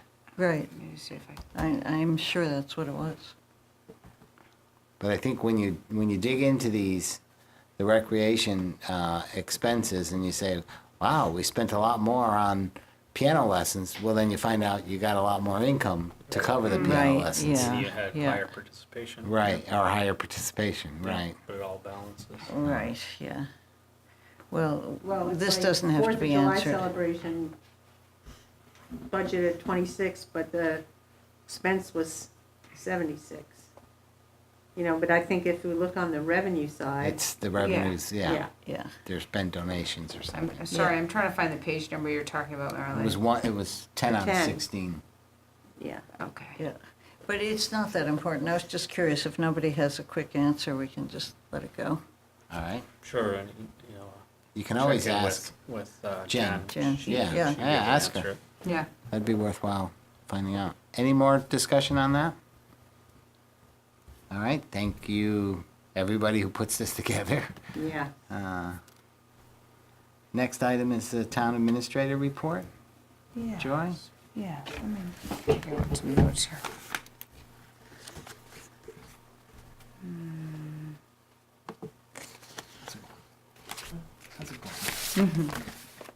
Keeping you up? Allergies are killing us, yeah. Where did we put that? Sorry, guys. I think it was in a. I have it in here, just, there's far too many pieces of paper in here at the moment. Here's this. Yeah, that's what I'm digging out, thank you so much. I think as people noted, people saw that there was the Act 250 application submitted for a minor two-lot subdivision on Place Road owned by Hilton and Elaine Place, normally a minor subdivision. One triggered this, but the property used to include a driving range. Nothing the town needs to do, this is just an FYI, this came from Alex, and he just wanted it shared. As, the next thing was, as Eric mentioned, there had been a break in the water line across from Lyman Storage. So on 116. It was on 116, Yeah. almost at the corner. Yeah, yeah. Just a little I bit could north s- of the bridge. I noticed Yes. that water there for a little while, and I was sort of Yes. curious about thinking it was a spring, but apparently it wasn't. No. And so they when they fixed it, they did a couple repairs there. So knock on something. It will remain, there were some bolts fixed, there were some lines fixed. Unfortunately, we did have to shut the water off, which we are really working hard at making sure everyone's on the same page, that going forward, it's not, if, you know, we're only going to shut off the water to the south end of town or the north end of town, we're just going to let everyone know that there's potentially water is going to be shut off. I noticed the VT alert went out too, and that was Yeah. Yeah. good. Yeah, and But I we'd wondered- rather not be reactive, and that was Sure. kind of from a reactive place. And we did put something on Facebook, but I'd rather just put that out the, 2 days before, or, as long as Yeah, we yeah. can before, so we don't feel like we're reacting and then, But it was still good, and I wondered if you got pushback on that this time, because there was another time that there was a water main break, and a lot of people were really upset that they had not been informed, or that people weren't happy, I must say, that were affected. A couple businesses. Yes, I mean, I did go around and checked in with a few and apologized. But, understandably, when your water goes, I mean, it got all ironed out. But I think, we're learning. We're learning communication. We can't over-communicate in this case. That's right. So I think we're on the right track. Yeah, well, thank you for But we going still have around to, personally we to do have the to fix businesses. these problems. You know, and there are emergencies, and there's accidents, and that's what happens, and Right. so we do it. And yes, it is, and we do try very hard for planned activities, but sometimes we have to respond, and Oh, No, but I think absolutely. Yeah. It is Yeah. good to personally go out. and yes, somebody oh in, yes. talk I mean, to when them. we're just working hard to make friends. Yeah. Yeah. In our community. The Lane property is scheduled for demolition the first week of, like the last week of May, on the 29th, which is a Tuesday. I did receive news today that the asbestos contaminated materials will not have to be taken out of state, they can go to Coventry. So we should see a reduction in the hauling. Okay. I don't know how much of a reduction at this point, but we should see a reduction in the hauling cost. But we are scheduled, and we will begin May 29th, which is a Tuesday. The CPR training has to be put off, unfortunately, that is on here. There was a scheduling change, so we will let you know when we do CPR. Is this part of the safety committee? It is part of Yeah, our great. safety There you committee, go. yeah. So that's Getting good. everyone on board. Yeah. Is that Great. put on by the Red Cross, or does the EMTs here in town put it on, or how? Yeah, Al Barber was working on it He for us, organized it. and so Yeah. that's why, I Yep, mean, that's- it's gonna be great, we just had a little blip. Right. Once again, we did get an award, as Eric mentioned, for the best tasting water. Hopefully the budget won't leave a bad taste. I know. No, it's so good. No. That, no. it's a great award because, is a great award. as we said, just a number of years ago, people were complaining, and I know I heard from one business who just said this is terrible, and then after it got changed, huge difference. Oh, okay, That- that's yeah. great, that's Yeah. great. So I wonder if the manufacturer of the filtration system, I forget his name. Scott St. George, Shumway. Scott, yes. Yeah. If he is touting that as well, 'cause- and if we can partner and get That's the, good. I don't know, just an Yeah. idea. And I lastly. assume he knows. Oh, I don't know. this would be a good thing. This is a good thing for us to write up Yeah. and submit to the citizen. Yes, we have the Right. citizen right here. Yeah. Yes. You know we're proud of our water, huh? Make sure you share that. Yes. Now, we want to really find out more about the Lithia Water little poster that's Oh, yes, upstairs. yes. We can market There's that. like, yeah, from the 1900s, there's an advertisement from the Lithia Springs of Hinesburg. So, Well, maybe we're back to that now that we have the maybe we best should test it tasting for water. lithium. So there is a good story there because, when we expanded the water system, we added the filtration to it. And Yep. so there's specific cost, but there was going to be, I think it was 25% of the users had their own in-house system, and now those aren't required, and so the water they're getting shouldn't need treatment. Enormous reduction in my Yeah. household on that. Yeah, because Yeah. I had one of those systems. I Yeah. have one of those systems. So that is a good story. Yeah. There's my $19 right there. Right. I mean, literally. I mean, that's Yeah. that's If money you I'm don't not have to buy spending. a hot water heater. Yeah. Or the No, salt because for I've your always had a softener. system. Because I've always Yeah. had a Oh, system. you A so water the water, softener. so the water is But for those who right. Right. True. That's Didn't. right. Yep. Yeah, I've got 2 hot water heaters if anybody wants to buy them. Sitting in my basement.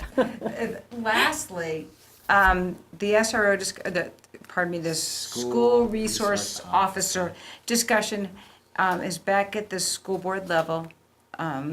Last week, a few of us attended their meeting. It's back in their hands. I suspect it will circle back to us at some point, but it is back there, and they're having conversations. Right, and one thing that their conversation entailed was, do we want this just in the high school, or don't we want it for K through 12? So Right. that kind of changed the whole picture. Yeah. And they wanted to be clear that this wasn't a proposal. Right. So it's really still at a very, Exploratory. yeah, because really, what the school board tasked the administration with was coming up with a proposal. They wanted to see something. What is their recommendation? So, So more to come. more to come. Yeah. Definitely more to come. All right, any questions for Joy? No? I have a question. I don't know if it's for Joy, but I heard Eric say something about the water use by CVU. So they pay for that, right? Yes. Okay. No, not like the police that we pay for. Well, Right, though they get, yes, they get a bill, they get a bill. and then For the the town police pays as well? for it. No. Right, well, for that's what water. I'm saying. Yeah. Right, so the water's different. Yeah, good. All right, next item is select board forum. I had a question. maybe somebody's gonna bring it up, but we are hosting dinner Friday night. Oh, that's Oh, yeah. right. And I wanted to. I actually had that on I there. figured you Go did, ahead, yeah. and I wanted to talk about that to work out the details, because I Yeah. plan on participating. Okay. And like timing and. All right. And On like, the email from Barb. yeah, I saw So that, Barb won't be there, so I'm gonna send But- out the next email. but I figured you Yeah. would take charge on this. Well, I'm not To taking some degree, charge, to some but I am. Sign up. So Lori McKenna has And I had said, specific and there's a questions if you couple need of that. members of the church outreach that works on this, so they'll be there to help. We have a good amount already. People, planning commission, and a couple of, well, 3 select board members that will help provide food. So I'll put out one more email that sort of says, here's kind of what we're looking for. If anybody wants to, donate some food, that's good. The church makes up any difference. If for some reason we don't, aren't going to have enough salad, we get more salad. And I'm assuming since you guys are signed up, you'll come that evening and help out too. So if you don't want to bring food, but you want to come and help, you can do that. And if you, aren't going to do that, come to the meal. It should be a good meal. And it's nice to see the planning commission members and select board working together for, it's a community meal. Everyone's invited, no charge. Any donations go to the food shelf. And the theme is Italian. And the so theme the- is Italian. How many Yeah. people usually show up? That was one of my It questions. depends, because it's a holiday. We're a little unsure. Somewhere between 40 and 60. Oh, wow. So I said I'd make a salad for 10. Should I make it more like for 40? Or 20. Yeah. Yeah. So, yeah, more than 10 people, for sure. Okay. Plus, I imagine all the people who are volunteering will eat something. So, And there's a oven on site for warming up. yeah, we have convection And cooking. ovens, a couple And of cooking, convection yeah. ovens. and So the stuff. thought is I was going to cook it ahead of time Yeah, and just yeah. bring it to Yep, warm up. Yep. And what time So it starts at 5. starts at 5? 5:30. Yeah, for us to get there Yeah, around we have to 5 get there at ideally. 5. The meal is 5:30 to 7:30, I think, but really, So it's doors open over at- by 6:30, usually So 7. doors open at 5:30. Okay, Yeah. okay. So I have to time that as well. Mhm. Yeah. So I'll send out another email, sort of rope it all in. Were there anything else? No, that was, Oh, good. I Thanks figured for you bringing had that. something Yeah, on no, that, no, so that's good. I just wanted to make sure that was brought up. I had a couple items. One is there was an email and a proposal to do a sidewalk infrastructure review, and which seemed like to me, it would be a good thing to do, and we should try to budget that. Or maybe even, it wasn't that much, I don't know, $3,500 or $2,500. It seemed like that might not be a bad idea to do that. And looking at it with other infrastructure things that might have to happen, so more of a coordinated, not just sidewalks by themselves, but water lines and sidewalks and That's what I things was like thinking, that. yeah. And maybe we build on that so that every year there's a, not a expensive detailed report, but a report that sort of says, where are we on our infrastructure so that we can make good budgeting decisions. And, we could say, look, here we've got $20,000 worth of sidewalk repairs that, we should consider, so let's budget that, and in 3 years, we'll be able to do it, and it won't be, a burden. And then, there may be other infrastructure things too, so.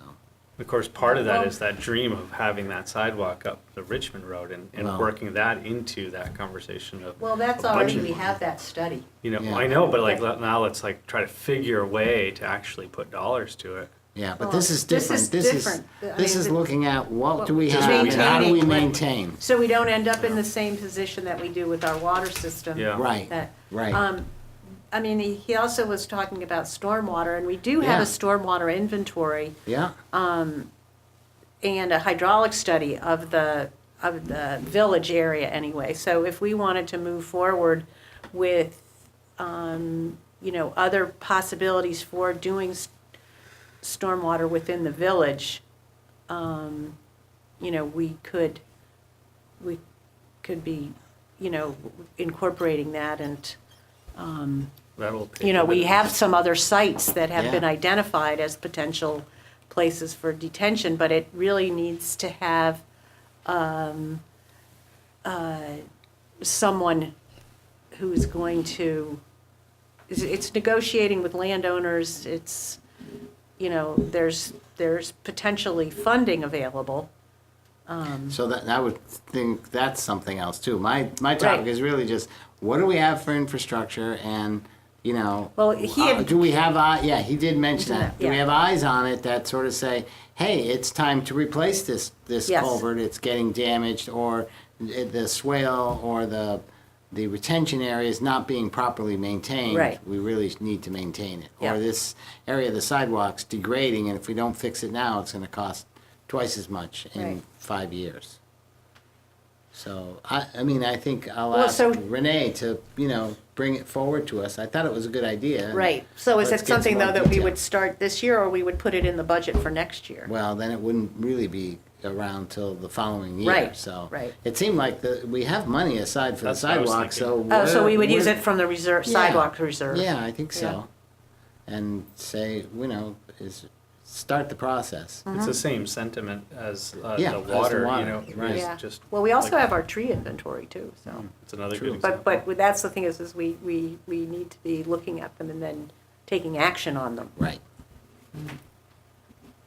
So I just thought it was a good idea. Yeah. And then the last thing is, I haven't started working on it, but we're taking a look at the water and wastewater ordinances and making sure the changes that were made a couple, 3 years ago are, you know, we've captured them all, I guess, right? Just reviewing what we have. Yes, we know there are some edits that need to be done Yeah. now, but maybe because I think it was done on a Word document that, It's not quite sure we've got it nailed exactly where it was, Oh. like the baseline. yeah. But yeah, just the three of us sitting down and Yeah. going through that and making sure that it says what we want it to say. And what came up is it may be good for us to have a place, whether it's on the network or in box, where these master documents go, rather than on somebody's computer somewhere. Yes. Yeah, and that falls right in line with the conversation of we've slowly been getting all the ordinances. and Trying all to the- standardize on them. Exactly. Yep, Yeah. that falls Yeah. right in with that. Make sure they're not, you know, most recently Jeannie Wilson, for Yeah, instance. yeah, You know, like a couple of Yeah, couple of Right. administrations ago, right? yeah. But yeah, I 100%. Even, you know, we just did the town plan, so where's the master document go? You know, and the website's not the place where you put it. You No. put it somewhere. Exactly. And then, you know, so, and we just, you know, so the other ordinance is where do the masters go? So we should have a standard place, we know where it is, that's where it goes. I think some of that answer probably right now is the binders that Renee has kept. Was that correct? You Well, mean paper so- copies? Yeah, No, we need- no, yeah, no. yeah, We we need need- electronic copy. Electronic Yeah. copies that we can, it's great to have a hard copy. Let me But what back I'm up. saying is, I don't think are there electronic copies of all of this? I don't think so.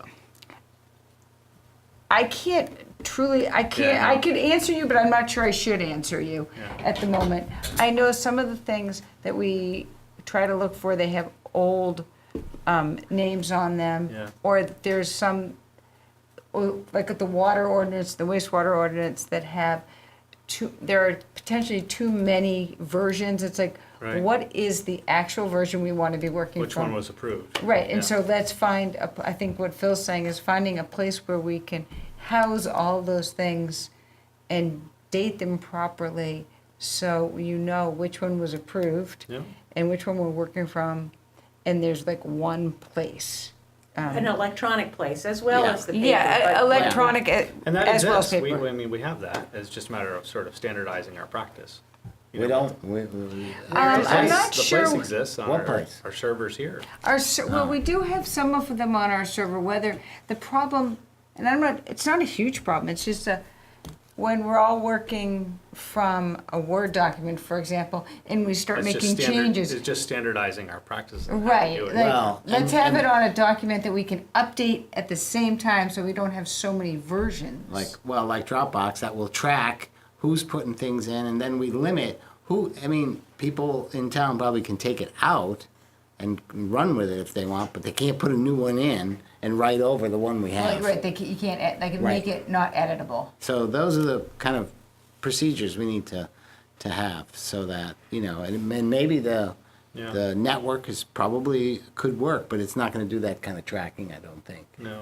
that but you'd get from Dropbox. I agree. It would just give you the central Yes. place to. So, I mean, I would say, if I asked 5 people that work here, is everything kept, I might get 5 different answers. Well, I think we'd find that it is on the network, but whether we could all discern what version is the last version, and is it editable, is it not editable, that might, maybe that's a question. Yeah. I think, it just goes back to, once again, I think that communication that we're working on. Yep, well, we're getting there, we'll get But, there. yeah. And then you want a template, so if you update one, pull up the template, so they're all the same. And Renee is really good about, let's work from this one, and let's date it and name it. So she and I know, for example, what we're working on, and this is the only one we're working from. Yeah, we know she's good like that. Yeah. Yeah. We just know that. Yeah.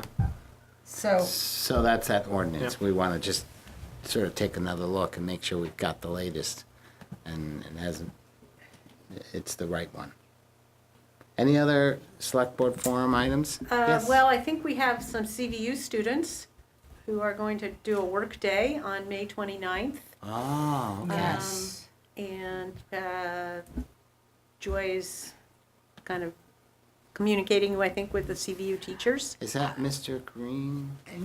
What are they working on? I think we're going to be replacing the wood part of the benches along the canal walk. So if anybody has any cordless drills, that's what we need. Oh, I can lend you mine. Yeah, Yeah. and also, because they're just 2x4 eights, Yeah. 8-footers, Yeah. which I think Drill the holes and bolt them on. yeah. So they're doing that, they're tightening some of the bolts on the fence up by Good Times. They're also going out to the town forest to do some boundary marking, assuming it's not wet, and some trail work. So we are putting to work for between 2 and 4 hours, between 30 and 40 seniors. And whether this is in lieu of senior skip day, we're not sure, but maybe it is. And I think it's really, they've worked hard to communicate with us, That's and great. they've done a great job. And it's really nice to have these projects with Yeah. them and with, with the school and with the youth at the school. So it's been good. Great. This comes to mind something we've talked about before about tracking volunteer hours. And this is a classic example of volunteer hours and how it benefits the town exponentially. And it would be great if there was a system that we could put in place. Of course, somebody has to kind of manage it somehow, but I don't know how to do this necessarily, other than what Phil and I are kind of doing a little bit of just I was saying, doing we like put it on the- we keep the a spread. highlight. Yeah, we just kind of keep a bullet point, here's something that happened, here's something that happened, but it's very informal. It's more to Well, like remember the us. trees that were planted at the rec field. Yeah, that's another great Yeah. example. Yeah. Yeah, know. certainly is no shortage of volunteer Right. activity. The repair cafe is a Oh, great right. example. Yeah. We had the fun run or the Hearts for Hunger run through town on Saturday. Yeah, I saw that. Raised a lot of money for food stuff, backpack program. Any other things for select board forum? So speaking of the rec fields, Yeah, I was wondering if Tom had something. Yeah, I was we're gonna be waiting for planting this. the 6 trees at this point as a requirement to get the place open. We had the dedication on Mother's Day. I heard it was Yeah, very nice. Quite rewarding to see the entire Eddy family there. You didn't really grasp how much it meant to them until you saw them all there. Yeah. And then it really Yeah. You know, they were so pleased, and that was kind of rewarding for those of us who have worked on it, and it just looks great over there now. Does. And it's just a couple little punch list things to finish it up before Jen will officially be able to schedule people to use the field. So that should be before the 1st of June.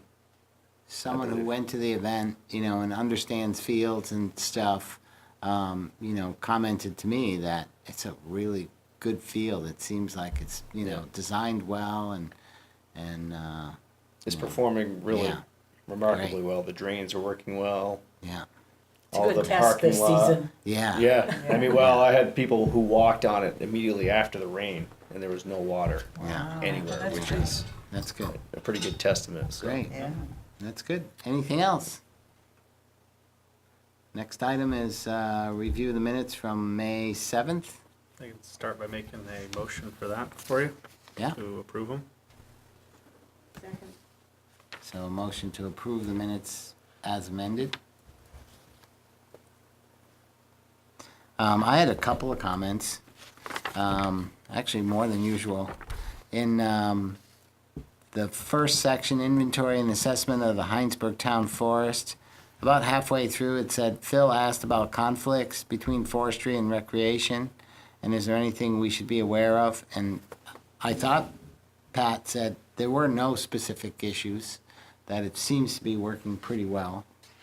I mean, there's always a little bit, you know, of conflict between it, but generally, I thought her response was that it's going well. The Fellowship of the Wheel is doing a good job, and that report that we had noted that the trails are well designed. Then I had